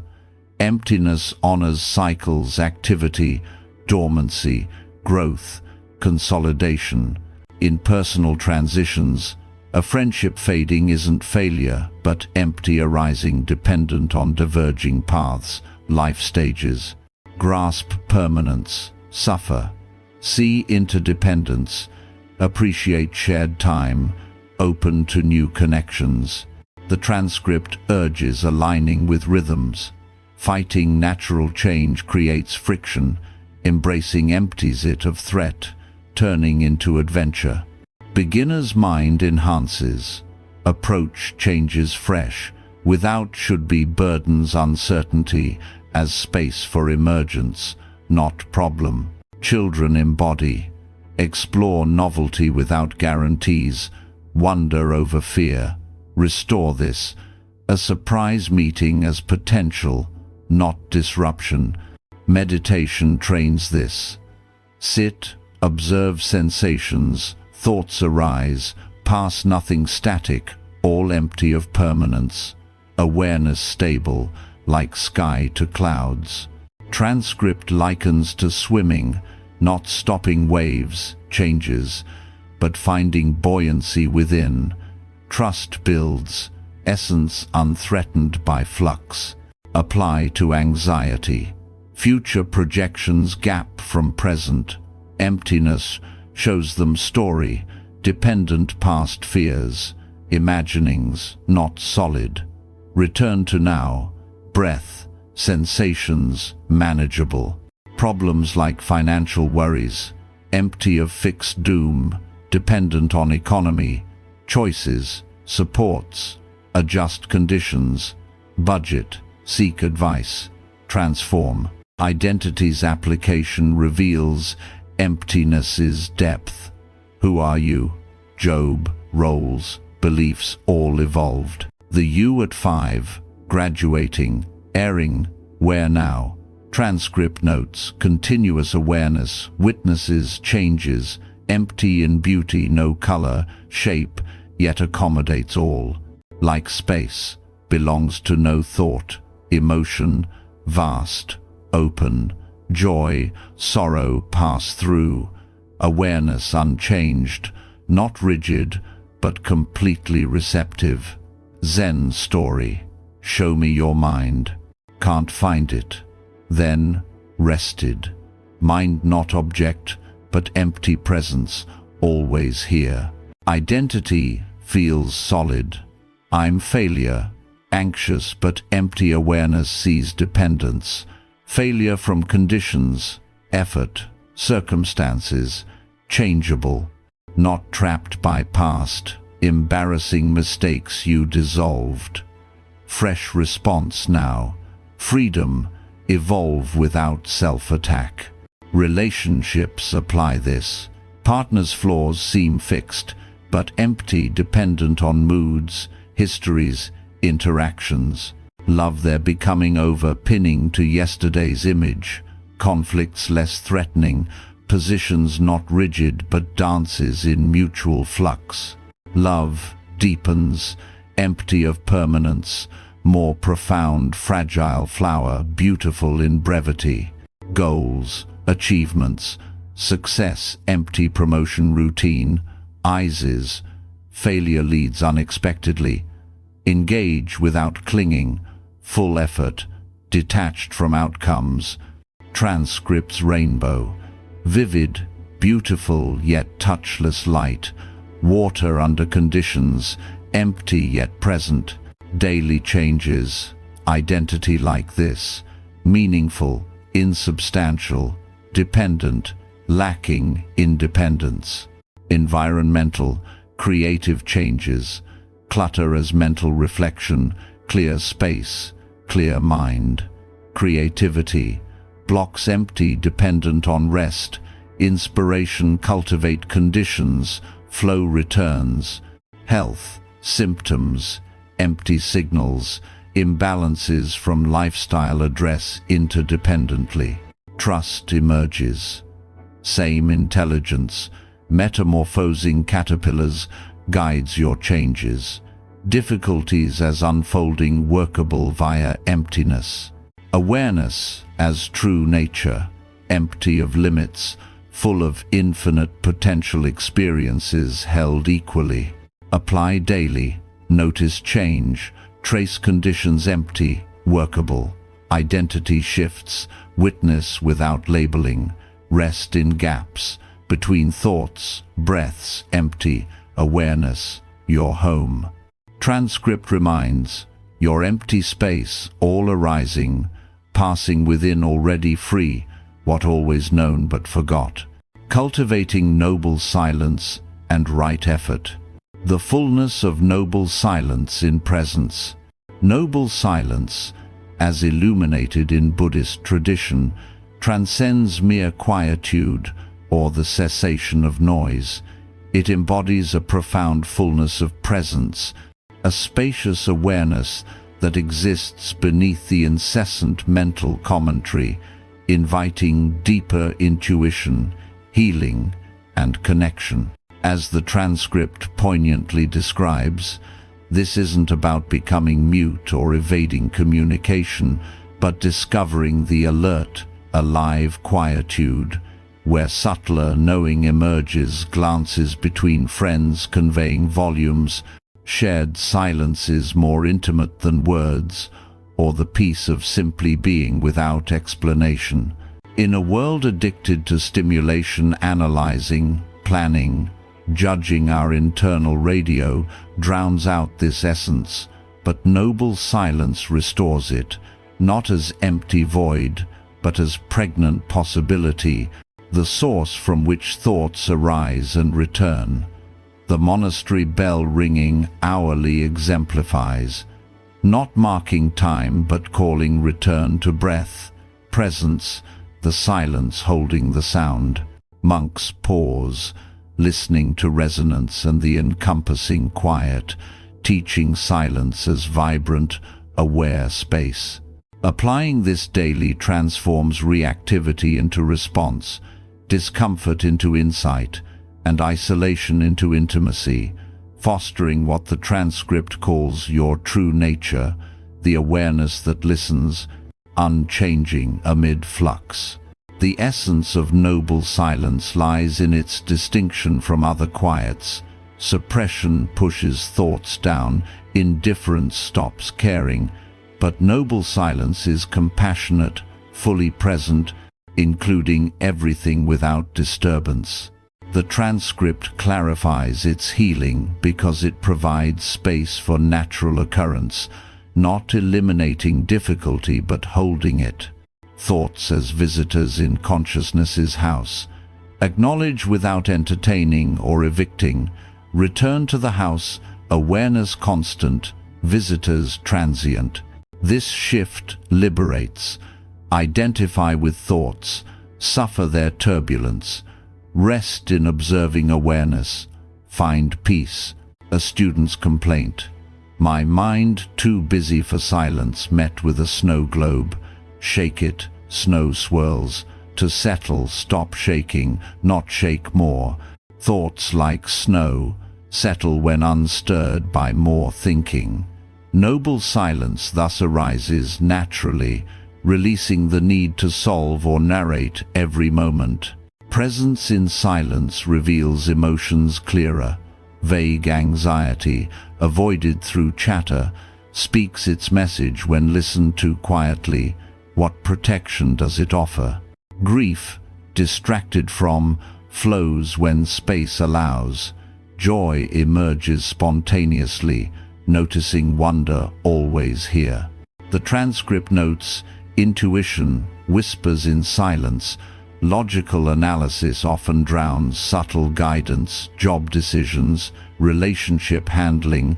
Body needs surface in quiet, inner sensing. The businessman's career dilemma. Analysis looped endlessly. A silent nature walk, no agenda, yielded clear knowing 20 minutes in, waiting for mental quiet. Silence as condition for reception, not forcing insight, but allowing unconscious processing to complete. In relationships, noble silence fosters trust and depth, listening to understand over respond, allowing pauses for truths to surface without nervous fill. People sense this. Your silence invites authenticity, not performance. couples discovering intimacy in shared quiet, beyond constant talk, friends comfortable in wordless companionship, touch precious connection. The transcript's therapist story. Early career, she filled pauses with solutions. Supervisor taught trusting silence. Clients need space to hear themselves. Profound sessions emerged in long, quiet stretches, healing without words, from understanding over fixing. Children naturally absorb in play, present without narration. Noble silence restores this untaught quality. Discomfort transforms too.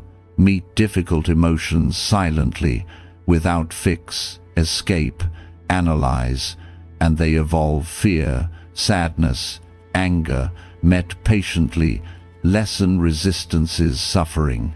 Silence doesn't vanish them, but removes fight, allowing natural passage. Creative inspiration often births here.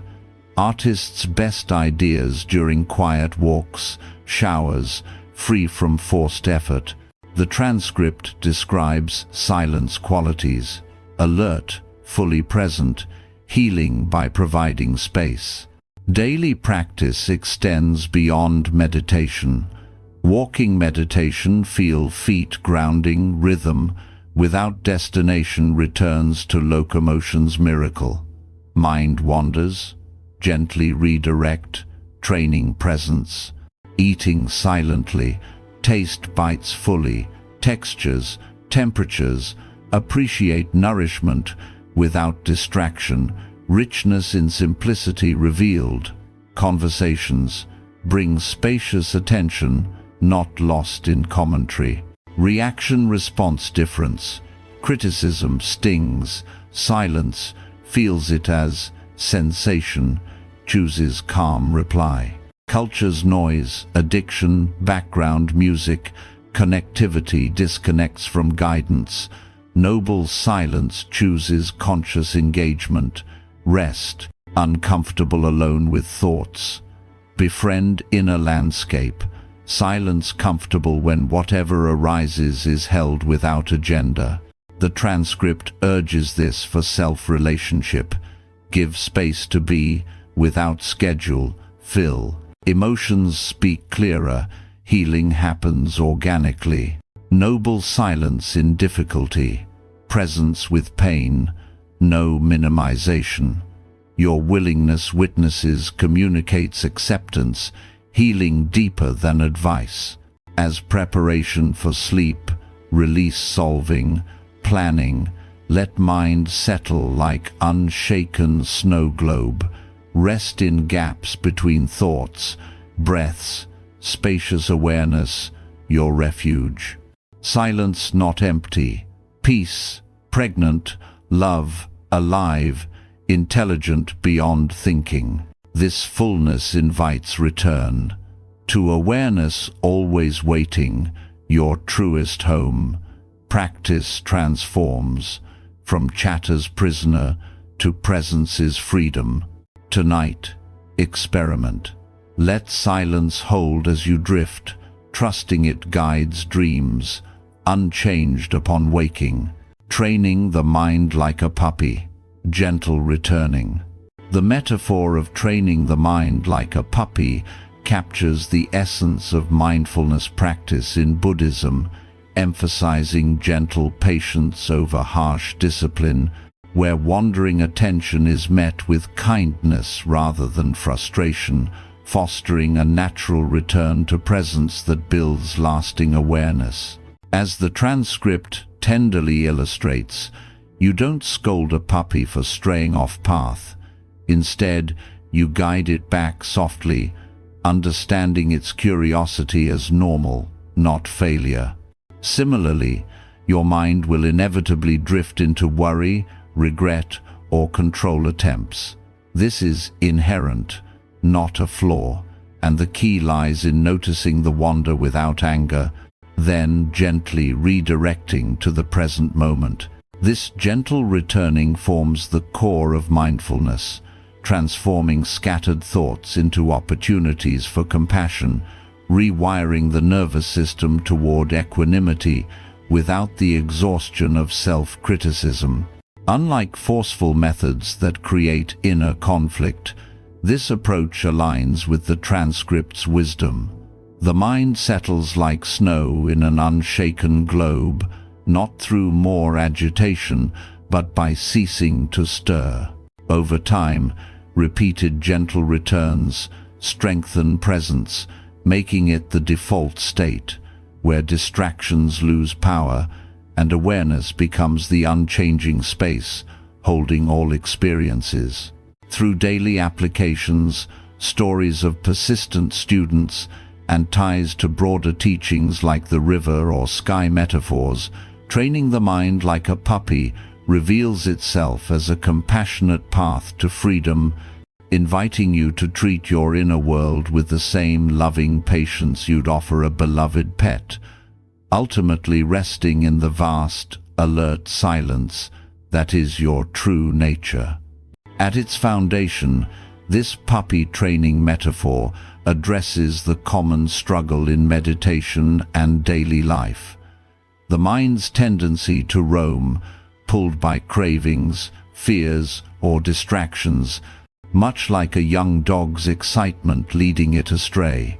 The transcript stresses this normality. Your attention will wander, as it's designed to explore, but viewing it as failure invites self-judgment, amplifying suffering. Instead, approach with the gentleness of a puppy handler. No yelling or punishment, which only frightens and scatters further, but a soft call back to heal. In practice, this means sitting in mindfulness. Notice breath or sensations, mind drifts to tomorrow's plans. Acknowledge, without blame, wandering again, and gently guide back to now. This return isn't effortful striving, but compassionate redirection, building trust in the process. The transcript links this to Thich Nhat Hanh's river. Don't jump in to fight the current, chasing thoughts. Stay on shore, observing flow. Wandering is the current's nature. Gentle returning grounds you. This method's power lies in its kindness, which rewires the brain more effectively than criticism. Harsh self-talk, "Why can't I focus?" creates tension, shallow breath, reinforcing distractions cycle. Gentleness, however, teaches safety. The mind learns it's okay to stray, as return is always possible, reducing fear that perpetuates wandering.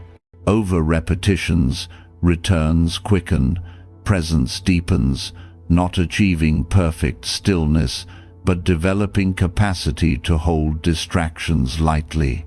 The transcript notes, this isn't fixing yourself or reaching enlightenment, but being present without resistance's extra layer, turning pain into mere sensation, not suffering. Emotions arise, anger, fear, but as puppy-like impulses, guide them back to awareness. Notice body's heat, mind stories, breathe, return. They pass, empty of permanence.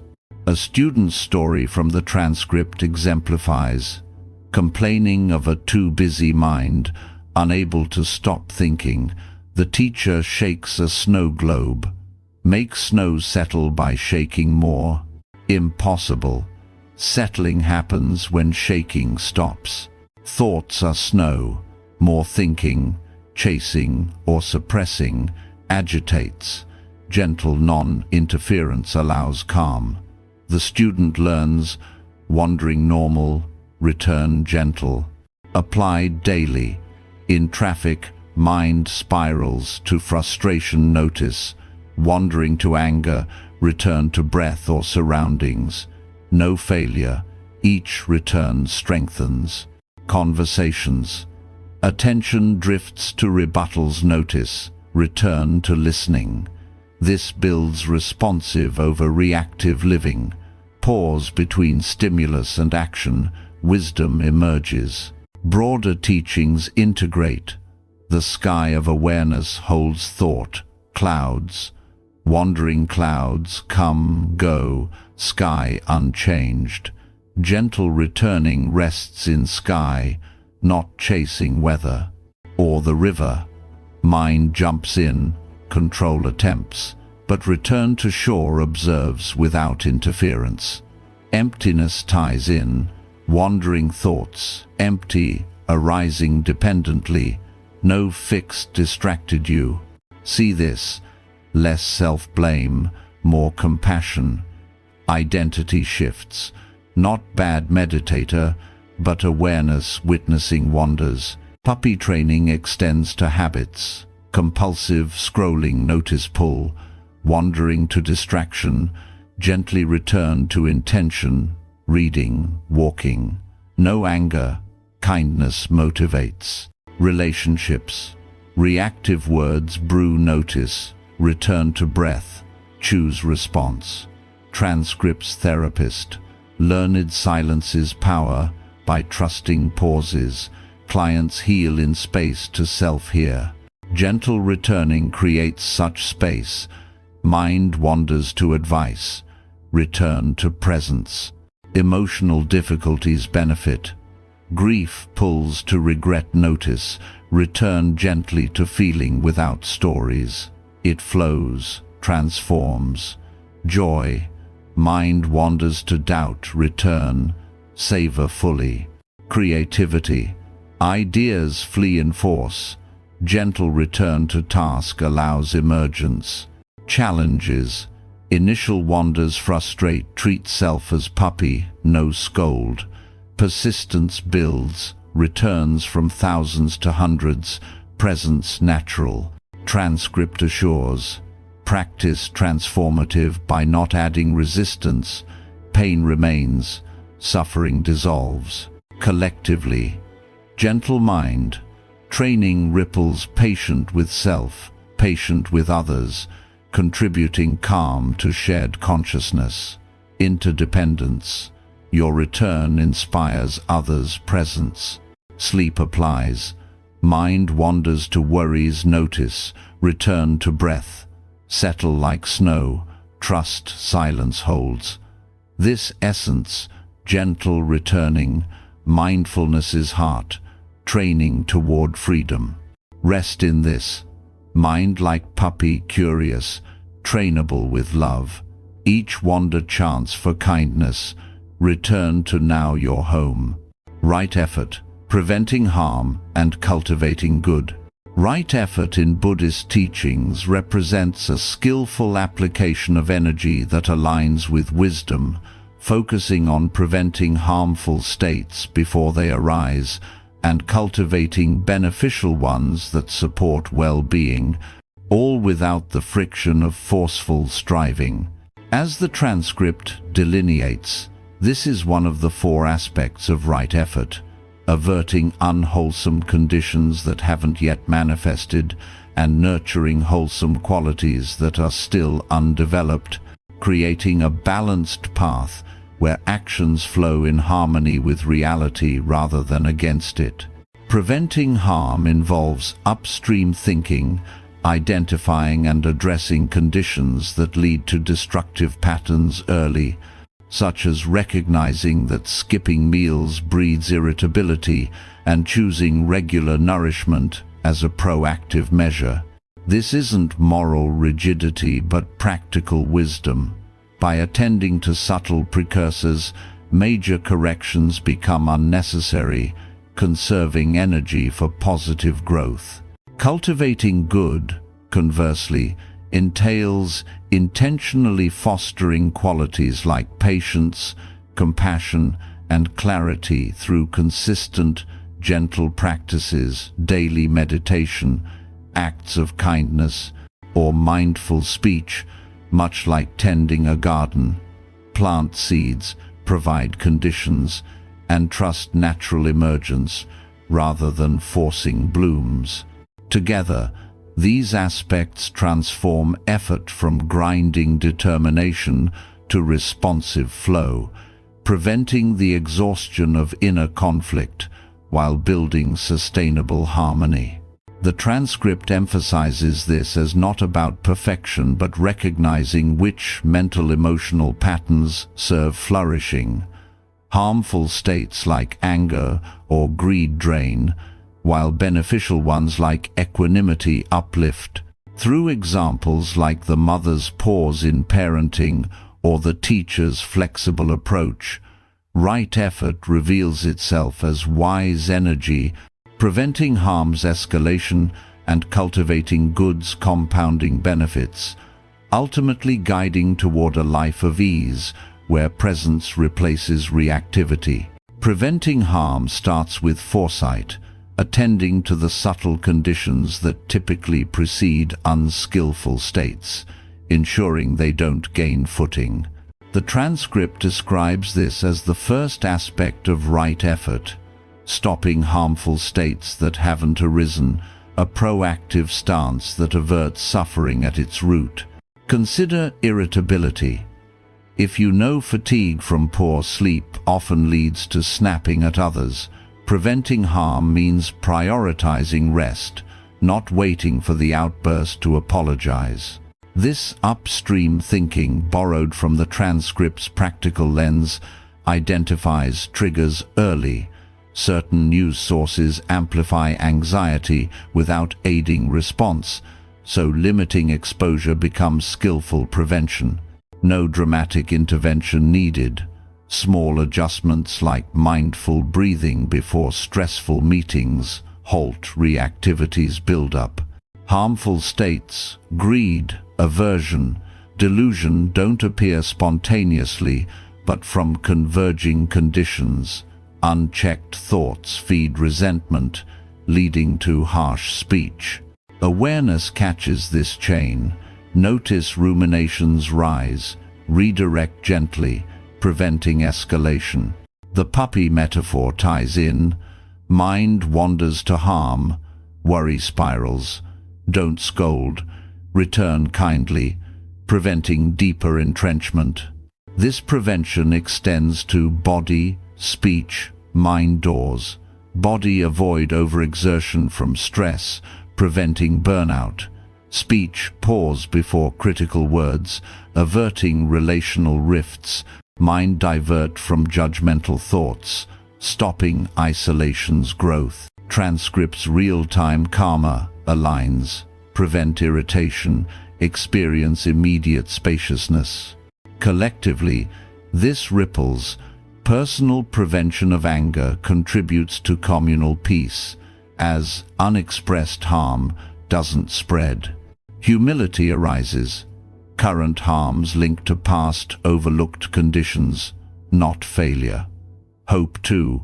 Prevention empowers, reshaping trajectories. Daily, prevention looks ordinary. Cluttered desk breeds mental chaos, organized to avert distraction. Social media scrolls trigger envy, set limits, prevent inadequacy cycles. In relationships, notice building resentment from unaddressed needs, express early, prevent explosions. Transcript warns against resignation's numbness. Prevention keeps engagement alive, responsive. Even sleep, wind down without screens, preventing tomorrow's grogginess. This effort isn't burdensome, but liberating.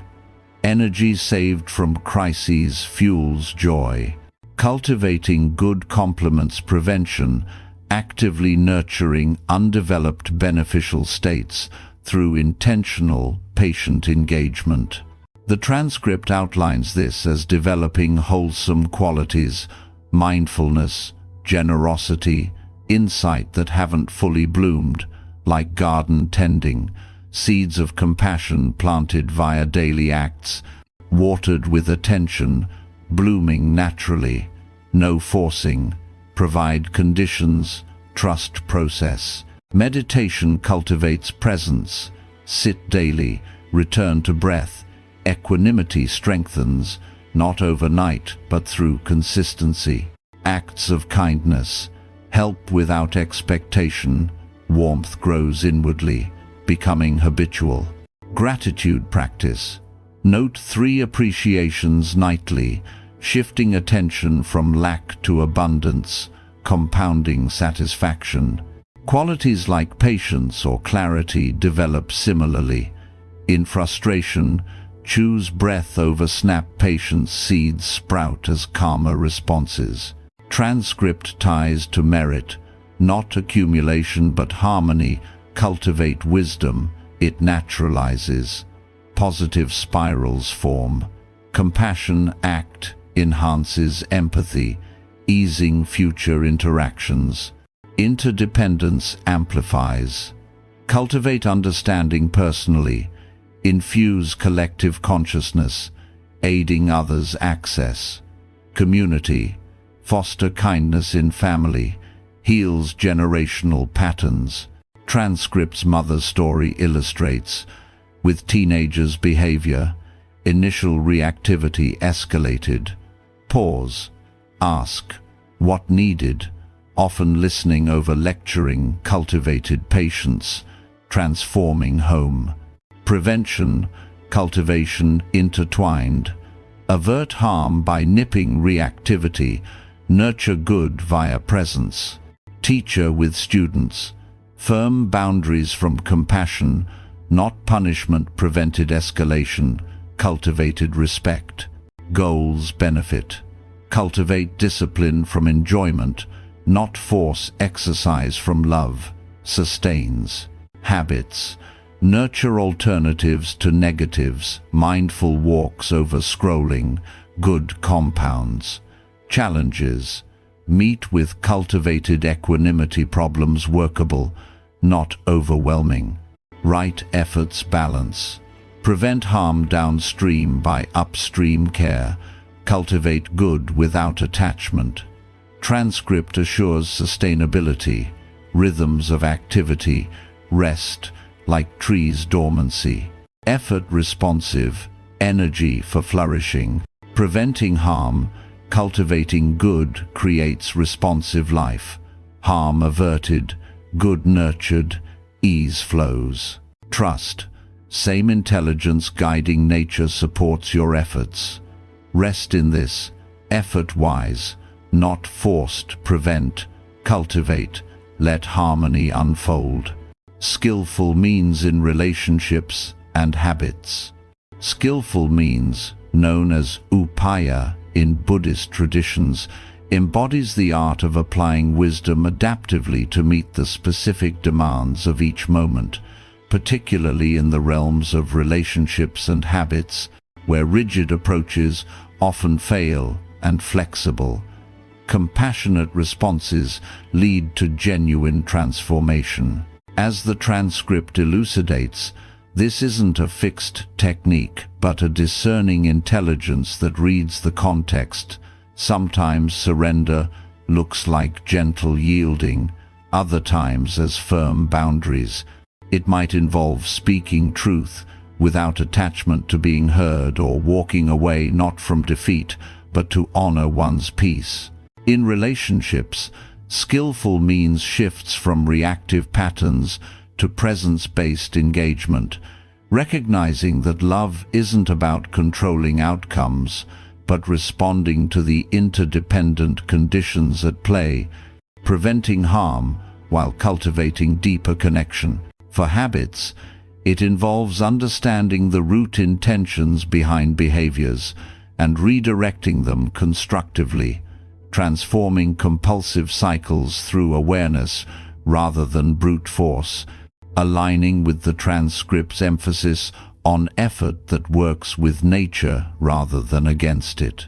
This approach integrates right effort's aspects, preventing unwholesome states, abandoning arisen harm, cultivating good, and maintaining benefits, making change sustainable and compassionate.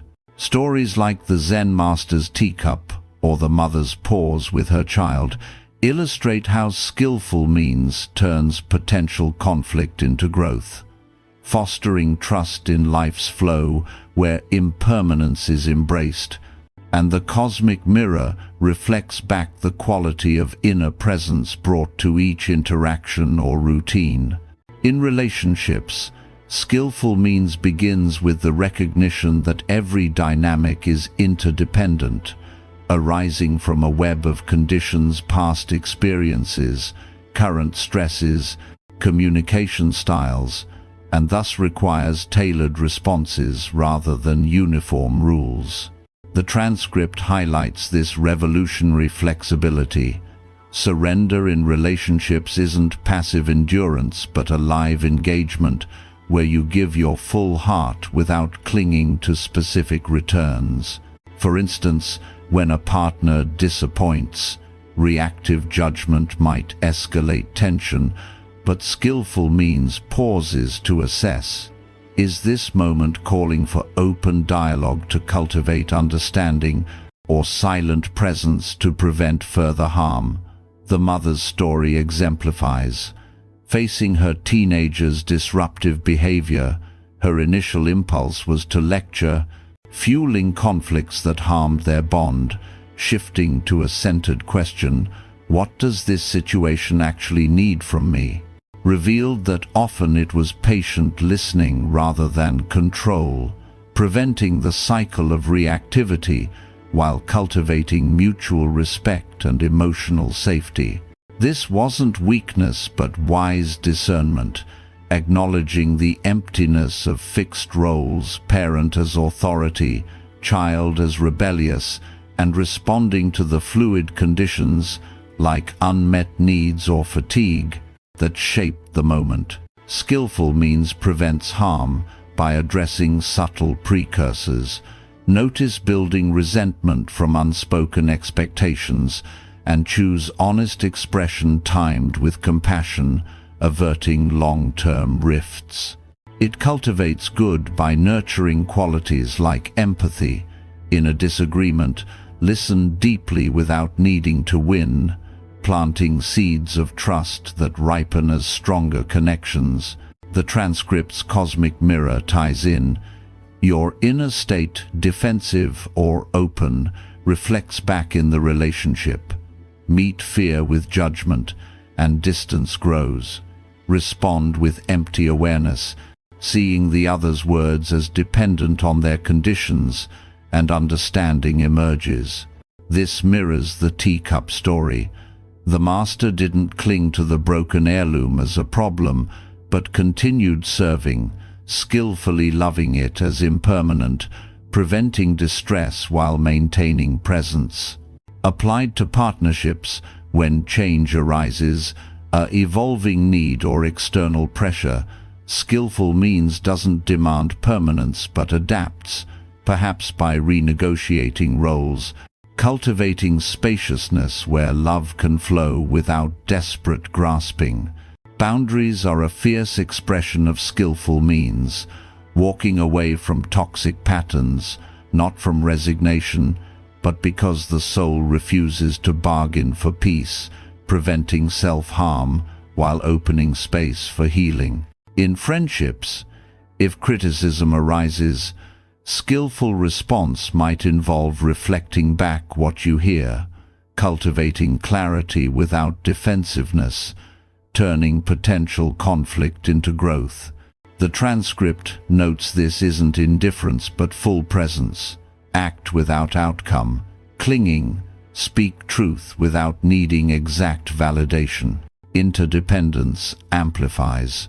Your skillful choice ripples, easing collective patterns. Patience in one bond inspires it in others, contributing to family or community healing. Even in endings, skillful means honors impermanence, release with compassion, preventing bitterness's long-term karma while cultivating acceptance. For habits, skillful means transforms ingrained patterns by discerning their root causes and redirecting energy wisely, preventing self-sabotage while cultivating healthier alternatives. The transcript advises against willpower's exhausting battle, which creates inner warfare. Instead, Explore what the habit serves, reaching for sweets from emotional emptiness. Skillful means meets the void compassionately, perhaps with journaling to process feelings, preventing overeating cycle while cultivating self-awareness. This aligns with right effort. Prevent harm by limiting triggers, remove temptations upstream, and cultivate good by nurturing fulfilling substitutes, mindful walks for stress relief. The puppy training metaphor applies. Habits wander like the mind, don't scold the compulsion, gently return to intention, building new neural pathways over time. Addictive behaviors, like endless scrolling from anxiety, arise from conditions, boredom, social conditioning. Skillful means addresses these interdependently, perhaps setting tech limits to prevent distraction while cultivating presence through meditation, turning the habit into a doorway for growth. The transcript's real-time karma shines. Choose the alternative. Feel immediate relief, spaciousness from a walk instead of screen-induced tension. Long-term patterns shift too. Repeated skillful choices weaken compulsion's grip, as merit accumulates not as points but natural harmony, where presence becomes default. Procrastination from overwhelm. Skillful means breaks tasks into small steps, preventing paralysis while cultivating momentum, responding to the moment's needs rather than forcing productivity. Negative habits like self-criticism trace to conditions, inherited voices, cultural pressures. Prevent amplification by noticing early. Cultivate kindness via affirmations or therapy. Transcripts upstream thinking. Avert criticism's harm by fostering self-compassion routines like daily gratitude, compounding positive imprints. Even sleep habits. Irregular patterns harm focus. Skillful means creates wind-down rituals, preventing fatigue while cultivating restful presence. Interweaving relationships and habits. Skillful means sees connections. Poor stress habits ripple to relational reactivity. Cultivate calm breathing to prevent arguments, nurturing mutual understanding. The teacher's student story. Initial softness enabled disruption. Skillful firmness from compassion prevented chaos, cultivating engagement. What actually works over what should. Challenges. Resistance arises. Skillful patience, not push. Self-compassion essential. Slips as feedback. Prevent self-attack. Cultivate gentle accountability. Transcript assures. Effort responsive. Honoring rhythms activity. Rest balance prevents burnout. Collectively, skillful in personal spheres ripples healthy habits, inspire community wellness. Relational wisdom heals social divides. Interdependence, your transformation supports the web. Skillful means empowers. Adapt wisely, prevent harm, cultivate good change, flows naturally. Trust, life's intelligence, as in seasons, guides. Effort becomes ease, where presence meets each moment perfectly. Impermanence and the cosmic mirror in effort.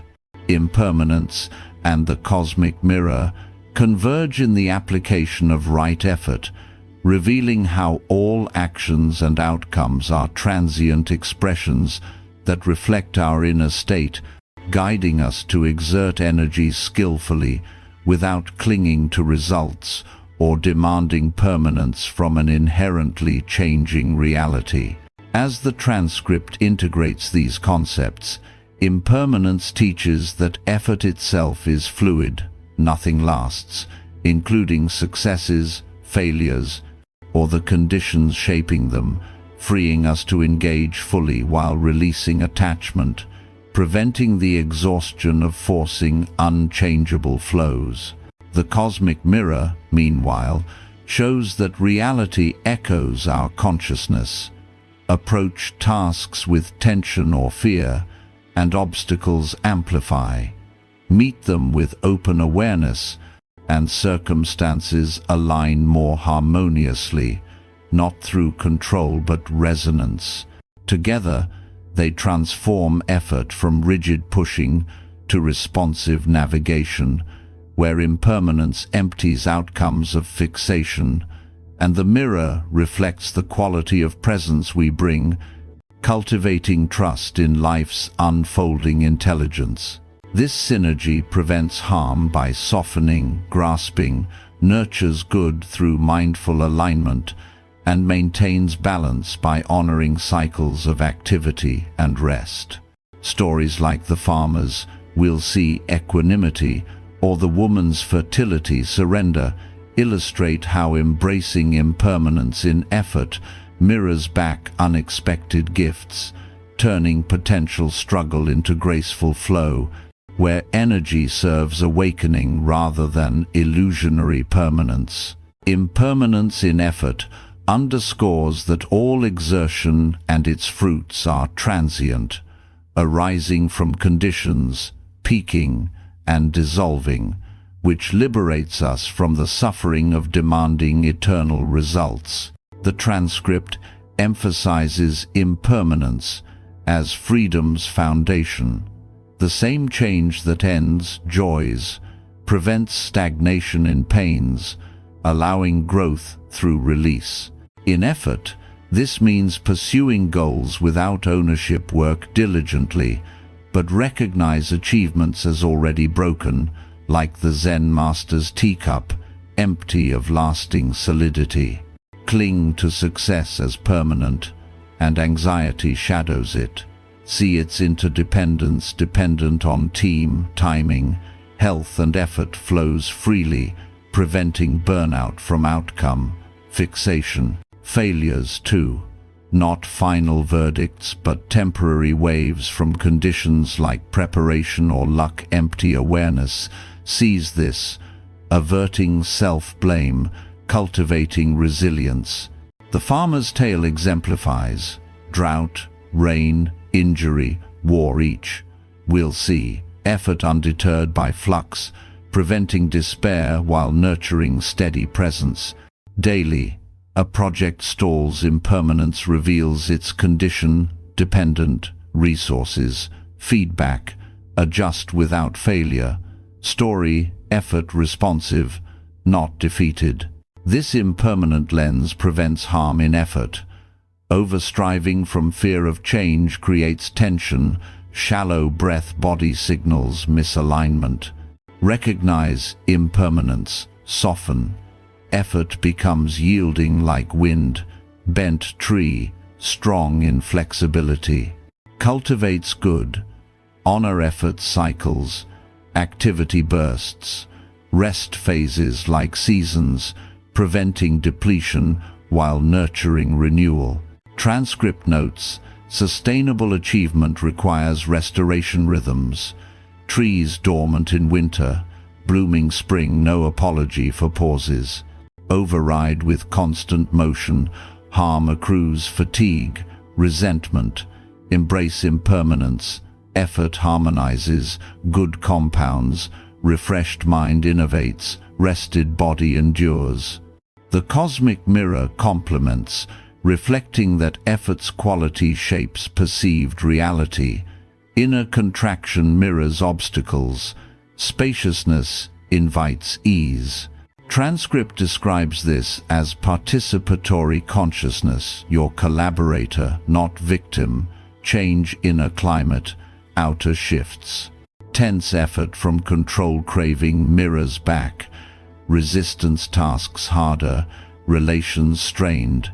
Open effort, trusting impermanence, mirrors flow solutions emerge, support appears. Not creating reality via thoughts, but influencing through resonance. Cultivate patience in work, mirror patient opportunities, grasp rigidly, mirror blocks. Woman's pregnancy story. Years forcing timing, mirrored frustration, surrender to vacation, emptying control. Mirrored conception, effort aligned with life's rhythm. In effort, mirror prevents harm.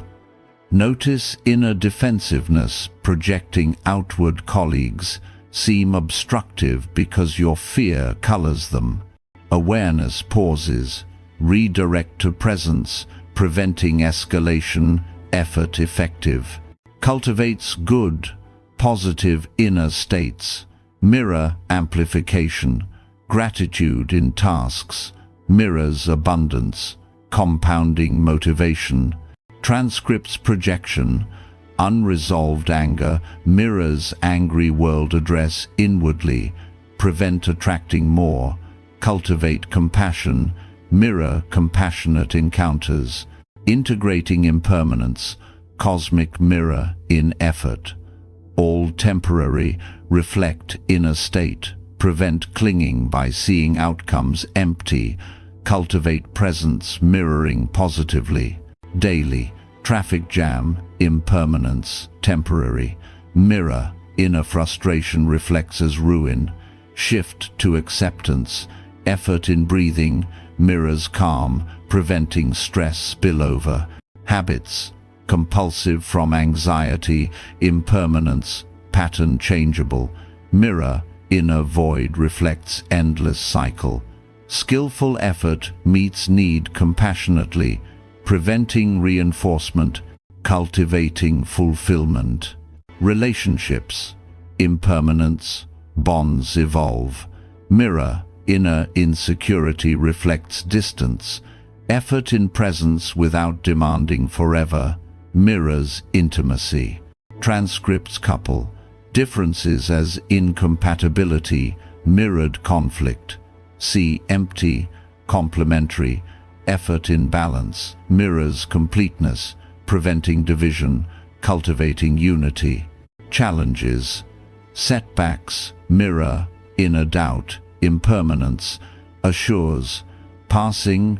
Effort in learning prevents fixation, cultivates wisdom.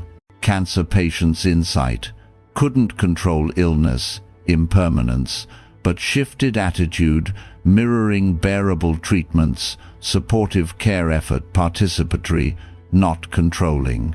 Collective, effort in social issues, impermanence, systems change. Mirror, inner division reflects polarization. Cultivate understanding, prevent harm. Mirror, unity rippling outward. Effort with these lenses, impermanence, empties, attachment. Mirror guides, quality prevent exhaustion, cultivate responsiveness. Trust, intelligence beating heart manages flux, mirroring back what serves growth. Effort becomes dance, not battle. Rest in this, letting impermanence, mirror teach wise exertion. The Bodhisattva path, compassion and remembrances. Awakening through the Bodhisattva vow.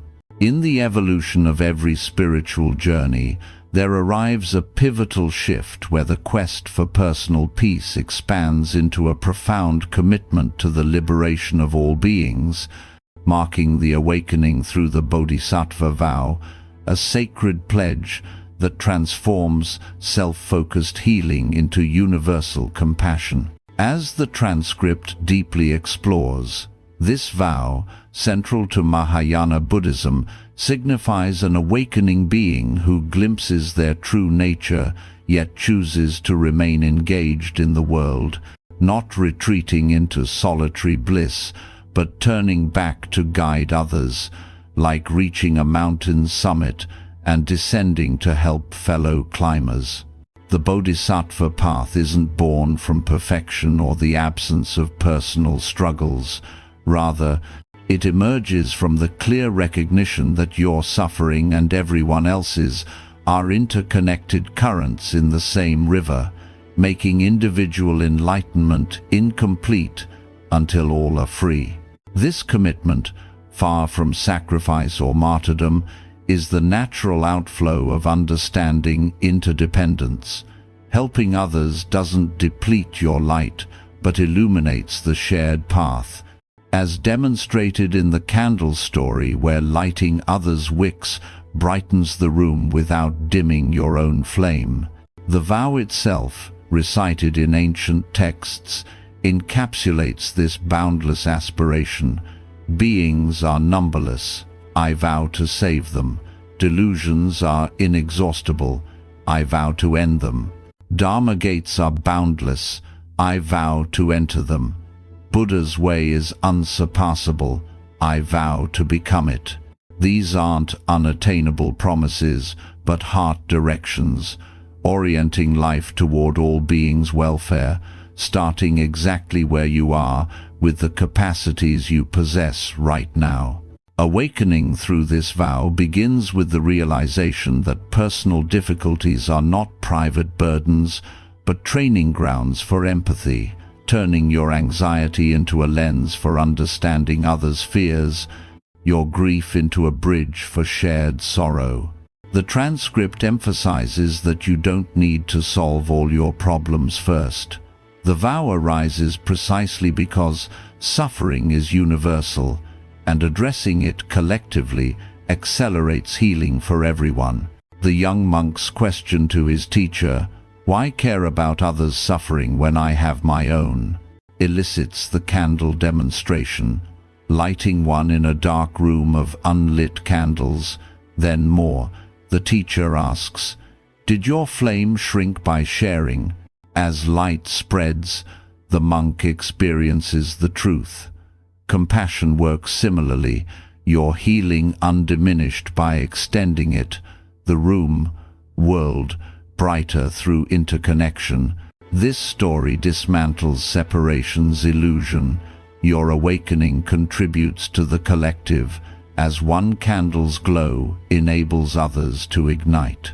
The vow embodies this, a commitment to work for all beings' liberation until none remain in suffering, not as overwhelming duty, but as joyful expression of realized unity. The vow's boundless nature reflects emptiness and dependent origination. Beings numberless, acknowledges interdependence, no isolated self to save. First delusions, inexhaustible points to endless conditioning layers. Yet vow to end them cultivates wisdom patiently. Dharma gates boundless, invites entering teaching's infinite doors, adapting skillfully to conditions. Becoming Buddha's way unsurpassable means embodying awakening here, now, through everyday actions. This isn't abstract, it's practical orientation. Every moment chooses compassion over indifference, understanding over judgment, service over self-centeredness. Transcript notes, this might feel daunting. How help countless with your limitations. But start small, with encountered people, using available skills. A kind word to a stranger prevents isolation's harm, cultivates connection. Listening to a friend's pain without fixing nurtures empathy, transforming your struggles into relatable wisdom. Compassion, the vow's fuel, isn't pity, looking down, or sympathy, feeling bad alongside, but clear-eyed strength, seeing shared humanity in suffering, responding wisely without overwhelm. The transcript clarifies true compassion as professional, like a doctor's feels for the broken bone, but acts efficiently to heal, not collapsing in tears. In the vow, this means using personal wounds as curriculum. Your navigated fear equips guiding others through theirs, turning isolation into interconnection. The hospice worker's reflection. Before her mother's death, she offered advice to fix patients, preventing true presence. After, her grief awakened skill to simply be with dying, silence more healing than words. cultivating space for their process. This embodies the vow. Personal suffering awakens capacity to hold others, light shared without loss. Awakening through the vow integrates right effort, prevent harm by addressing delusions early, mindful pause before reactive speech.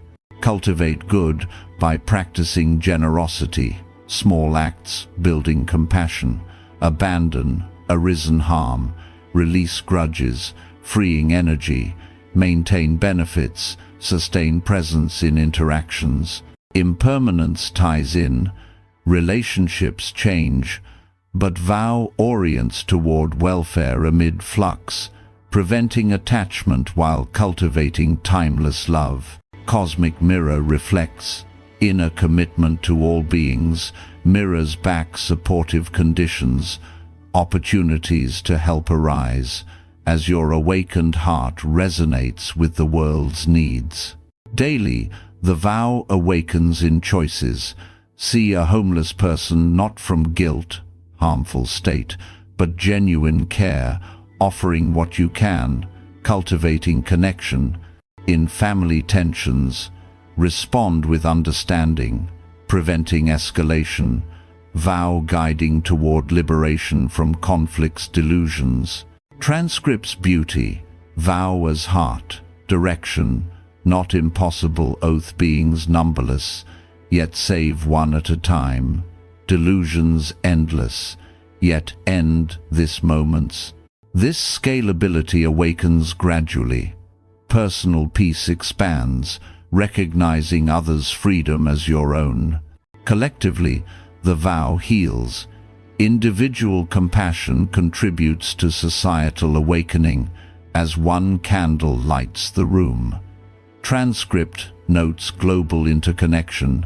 Your vow ripples, supporting all paths. Even sleep aligns, rest with intention for all beings' peace, dreams carrying compassionate energy. Awakening through the Bodhisattva vow thus reorients, from my peace to our liberation, personal to universal.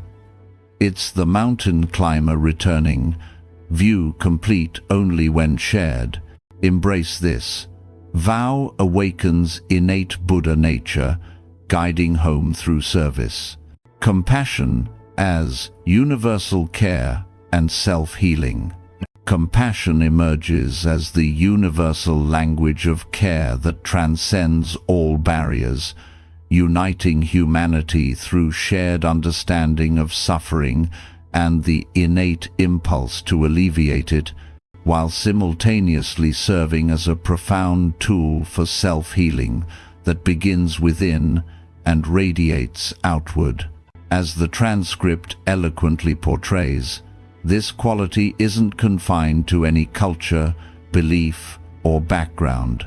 A mother's soothing touch to her child, an elder offering a seat to the burdened, a stranger's smile in hardship, all speak compassion without words, revealing it as a fundamental force of consciousness, akin to gravity, naturally responding to pain when unobstructed by fear or judgment.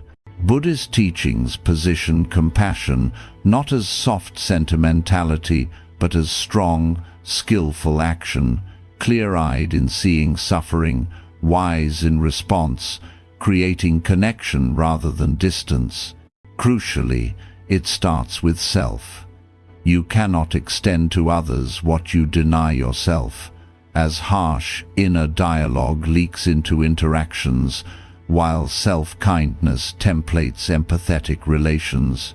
This dual role as universal care bridging divides and self-healing, freeing personal burdens, transforms both giver and receiver, accessing an inexhaustible love within awareness that expands with use, like a muscle strengthening through exercise. The transcript stresses compassion's practicality. In daily encounters, it evaluates systems through interdependence, turning moral obligation into natural expression, where helping others illuminates your path, and self-healing contributes to collective wholeness.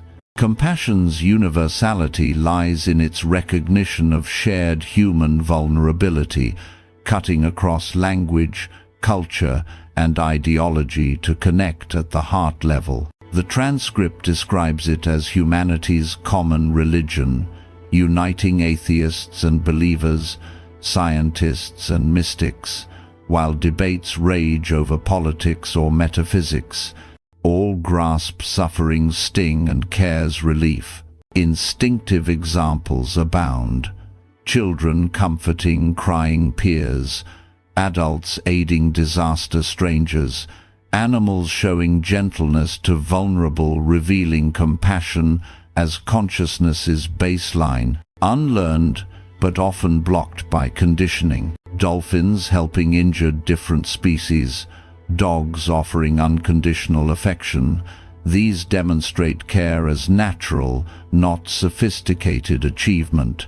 In human terms, a smile amid difficulty communicates safety, needing no translation. The Dalai Lama's view, echoed in the transcript, frames it as this unifying ground. Disagree on details, but unite in alleviating pain.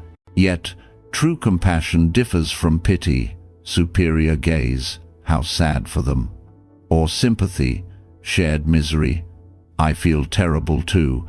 As the transcript clarifies, it's equitable, recognizing I know this pain, having suffered similarly, fostering solidarity without overwhelm.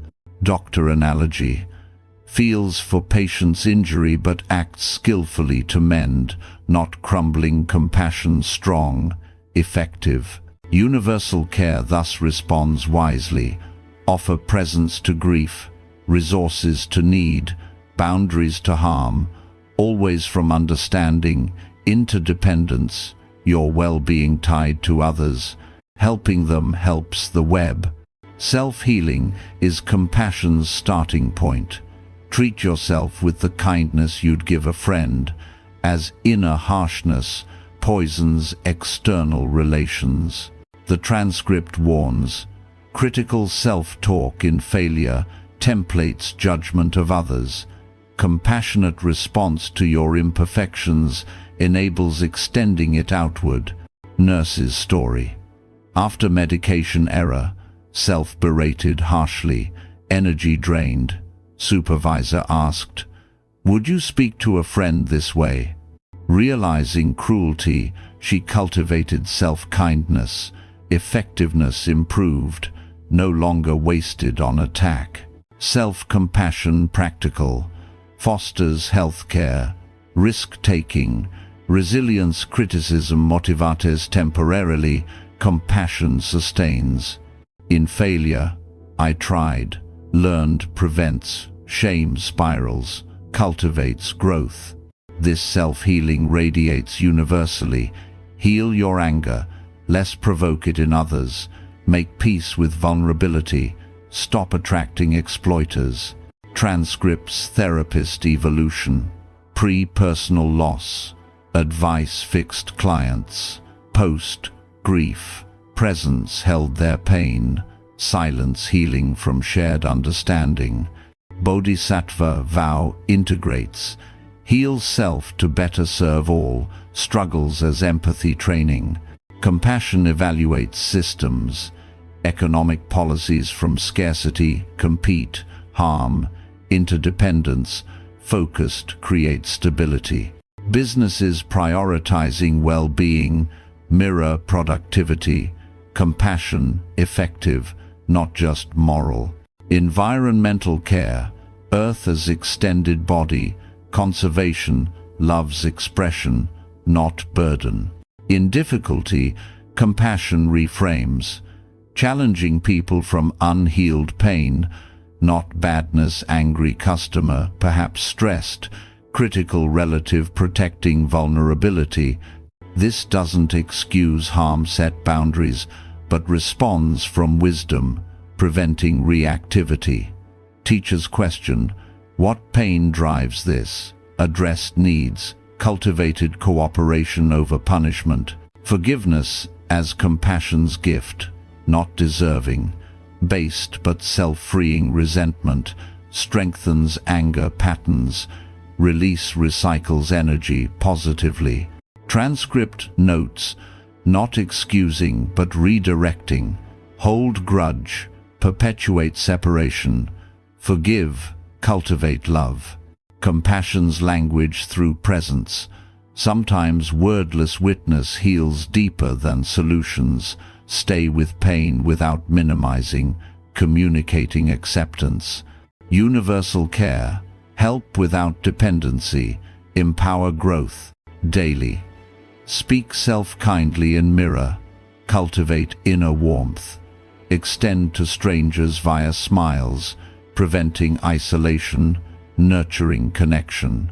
Transcript urges fluency. Choose care over indifference, understanding over judgment. Innate. Remember, trust it. As universal care, self-healing, compassion bridges, mends. Rest in this, flows naturally as breath, unblocked to express. Tonight, practice self-compassion for day's flaws. Extend in thoughts to all universal language, spoken heart to heart. The 5 remembrances for prioritizing life. The 5 remembrances serve as a contemplative practice in Buddhism that confronts the inescapable truths of human existence, not to induce fear or morbidity, but to awaken a profound sense of urgency for living meaningfully, prioritizing what truly endures amid life's impermanence. As the transcript thoughtfully presents, these simple statements: I am of the nature to grow old, to have ill health, to die, to be separated from all I love, and my actions are my only true belongings, strip away illusions of control and permanence, redirecting energy from trivial pursuits to authentic expression, love, and presence. Far from depressing, this remembrance cultivates spiritual urgency, not frantic rushing but clear prioritization. Time's finitude makes resentments petty, embarrassment fleeting, and joy postponement unwise. By regularly contemplating these realities, as ancient texts recommend, one gains perspective that vivifies life, reducing anxiety over transient matters like career setbacks or social judgments, while emphasizing character and kindness as lasting legacies. The remembrances act as a compass for the Bodhisattva path, reminding that awakening involves meeting mortality with grace, using it to deepen compassion and live regret-free. Through stories like the farmer's equanimity or the businessman's post-heart attack shift, the 5 remembrances illustrate how acknowledging life's fragility turns it precious, fostering gratitude, presence, and a commitment to what actions truly define us. The first remembrance: I am of the nature to grow old. There is no way to escape growing old, invites acceptance of aging as an intrinsic process, not a failure of will or science, redirecting focus from denial to graceful engagement with each life stage. The transcript stresses this as ongoing. Right now, cells die and renew, skin changes, organs adapt natural rhythm of all beings. Fighting it breeds resentment. Embracing it allows appreciation of aging's gifts, like wisdom from experience. A woman nearing 70 shared how this shifted her. Decades mourning wrinkles and aches wasted energy. Accepting aging's inevitability freed her to value the peace of her 72nd over her 42nd turmoil, working with her body's changes instead of against. This remembrance prevents harm from vanity's grasping cosmetics or denial, can't halt time, and cultivates good by nurturing self-care that honors the body as it is. Daily, It prioritizes. Invest in relationships over appearances, as outer form fades, but inner connections endure. In the Bodhisattva vow, it reminds, help others age with dignity, your empathy from shared nature deepening collective care. The second I am of the nature to have ill health. There is no way to escape ill health acknowledges that perfect wellness is temporary, the body prone to dysfunction, discomfort, and disease throughout life. Encouraging proactive care without demanding invulnerability. The transcript clarifies this, doesn't negate health efforts or treatments, but meets illness as human inevitability, not betrayal. A cold, injury, chronic condition, or diagnosis each arises from conditions like genetics, lifestyle, environment. Grasping at perpetual health adds mental suffering. Empty awareness sees illness, empty of permanence, workable through response. This prevents panic from viewing body as enemy, cultivates acceptance, treats symptoms wisely, adjust habits to support recovery. Prioritizing shifts, value, nourishment and rest. Now, knowing vulnerability's universality fosters compassion. Your illness experience aids holding others. In community, it inspires supportive systems, recognizing shared fragility. The third remembrance I am of the nature to die. There is no way to escape death confronts mortality head-on, transforming it from terror to catalyst for vibrant living, as every being will die, including you, slowly unfolding now. The transcript portrays this as liberating. Accept finitude, and priorities clarify. Grudges lose grip, as time's scarcity makes them wasteful.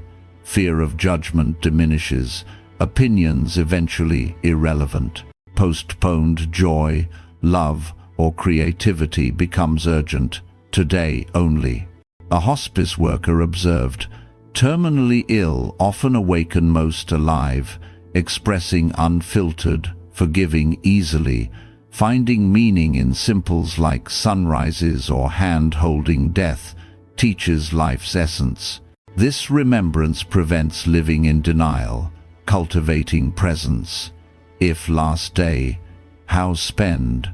Not grand adventures but kindness, authenticity.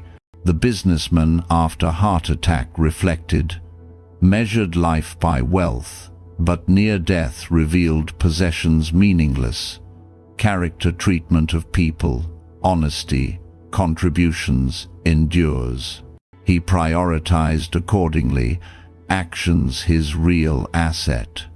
In Bodhisattva terms, it fuels vow, liberate beings from suffering's delusions, knowing death's universality unites us. The fourth, all that is dear to me and everyone I love are of the nature to change. There is no way to escape being separated from them, addresses love's impermanence, where every bond ends in goodbye. Yet this fragility intensifies appreciation rather than diminishing connection. The transcript notes this, breaks or opens the heart. No time limited, be fully present, arguments lose urgency, as this might be last talk. Cherish without possession, separation death, distance, evolution inevitable, but understanding deepens love, flower beautiful in brevity, not despite it. Relationships as impermanent waves, grasp eternity, tension builds, see changes emptiness, space for mutual becoming. This prevents taking loved ones for granted, cultivates fuller expression. Say I love you now. In loss, it teaches connection, transcends, form love's essence endures. Prioritizing, invest in quality moments, forgiveness, as separation reminds nothing owned. The fifth, my actions are my only true belongings. I cannot escape the consequences of my actions, focuses life on what persists.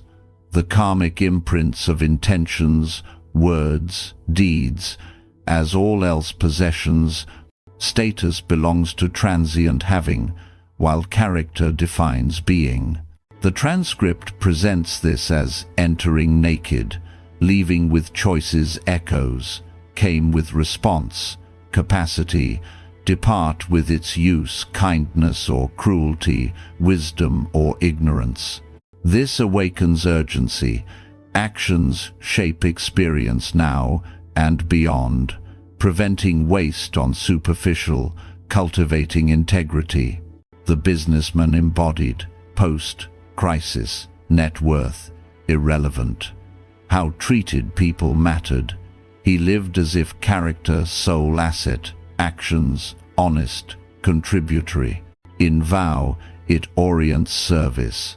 Actions benefit all, as consequences ripple collectively. Together, remembrances create perspective. Mortality, contemplation reduces. Anxiety, careers end. Embarrassments fade. Finances can't accompany. Transcript notes vivid life from this. More alive, grateful, risk, willing.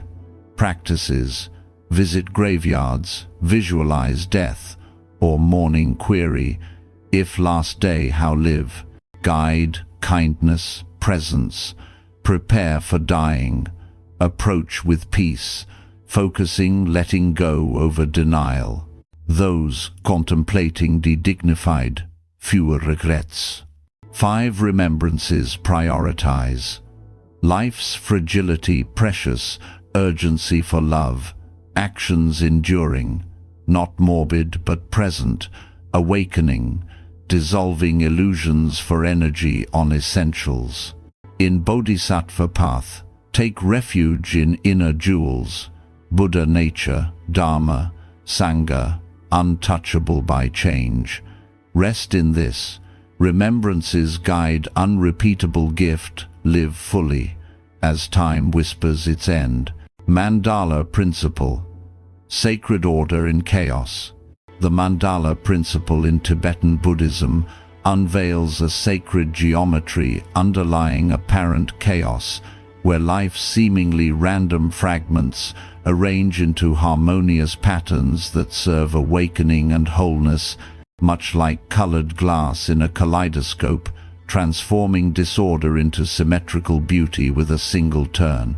As the transcript vividly explains, mandala means circle or completion in Sanskrit, but it signifies far more, a living map of reality showing how all elements relate to a larger design, where disorder functions within deeper order, often invisible to limited perspective. Traditional sand mandalas, meticulously created by monks over weeks, with millions of grains depicting enlightened qualities, only to be swept away and poured into water, teach this. The physical form is impermanent, but the understanding and transformation from the process endure. Beauty arises to point toward eternal principles, then releases, mirroring life's mandala experiences, relationships, challenges weaving into sacred order for growth. This principle doesn't imply predestined reasons for suffering or justify pain with benefits. It's subtler, portraying consciousness as self-organizing, integrating fragments into balance even through fragmentation. Chaos as teacher. Job loss shatters stability but opens fitting paths. Painful endings create space for nourishing connections. Illness reveals health's true meaning. The mandala's center remains stable amid swirling peripheries, symbolizing grounded awareness in turmoil. Through stories like the woman's retrospective life view or the monk's sand ritual, The mandala principle cultivates trust. Nothing wasted, all grains contribute to the design, personal mandalas, interconnecting into collective wholeness. The mandala principle operates at every scale, transforming how we perceive chaos as sacred rather than threatening. Ecosystems appear disordered, predators chasing prey, seasons disrupting growth, but underlying patterns of balance emerge, resource cycles, migration rhythms, all interdependent for sustainability. Weather's unpredictability follows atmospheric laws, pressure and temperature creating storms that nourish Earth.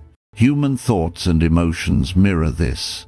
Seeming random worries or joys actually serve psychological integration, arising from conditions to resolve imbalances. The transcript stresses life's mandala as dynamic, complex, sometimes chaotic, but guided by intelligence weaving everything meaningfully. A woman's reflection on her 62nd, years of falling apart, divorce, career shifts, health crises, family turmoil felt random in the midst. Viewed retrospectively, each breakdown broke her open to undiscoverable insights. Failures taught resilience, losses clarified priorities, chaos built inner peace amid uncertainty. Her life as mandala, fragments arranged gradually into awakening's pattern, sacred order emerging from perceived disorder. This doesn't romanticize suffering, it acknowledges pain's role in the design, without claiming necessity. Consciousness seeks wholeness, difficulties fragment to integrate shadowed aspects, like puzzle pieces fitting only after scattering. Trust the organizing principle, same as in jazz improvisation. Musicians spontaneously create within harmonic framework, freedom coherent through structure. Mandala provides underlying order, allowing infinite variations. In effort, this prevents forcing artificial solutions, cultivating cooperation with natural flows. Center stable awareness, grounded while outer elements shift. Rest here during turbulence, preventing overwhelm, nurturing equanimity. Relationships manifest the mandala beautifully. Apparent conflicts or incompatibilities often serve mutual growth's larger pattern. Differences, personality clashes, value divergences create tension for expansion, like colors contrasting in sand mandala to highlight design. The couple's story. Arguments nearly ended marriage. Viewing differences as proof of mismatch, counseling revealed balance. His impulsiveness freed her rigidity. Her caution tempered his risks. Complementary parts in relational mandala. Skillful means applied. Work with contrasts as integrative, not oppositional, preventing division while cultivating completeness. Chaos of misunderstanding resolves into harmony when seen as sacred order's element. Cultural and historical patterns follow similarly. Current events, turmoil, social upheavals, technological shifts, serves evolution toward justice or balance across generations. Mandalas in history. Movements arise from unsustainable imbalances. New wisdom resurfaces when needed. Individual lives participate without full sight. Like orchestra musician focusing on part, trusting symphony's whole. This humbles. Your role matters, even unseen. Creativity aligns with mandala. Inspiration emerges from chaos's fertile ground, not ordered plans.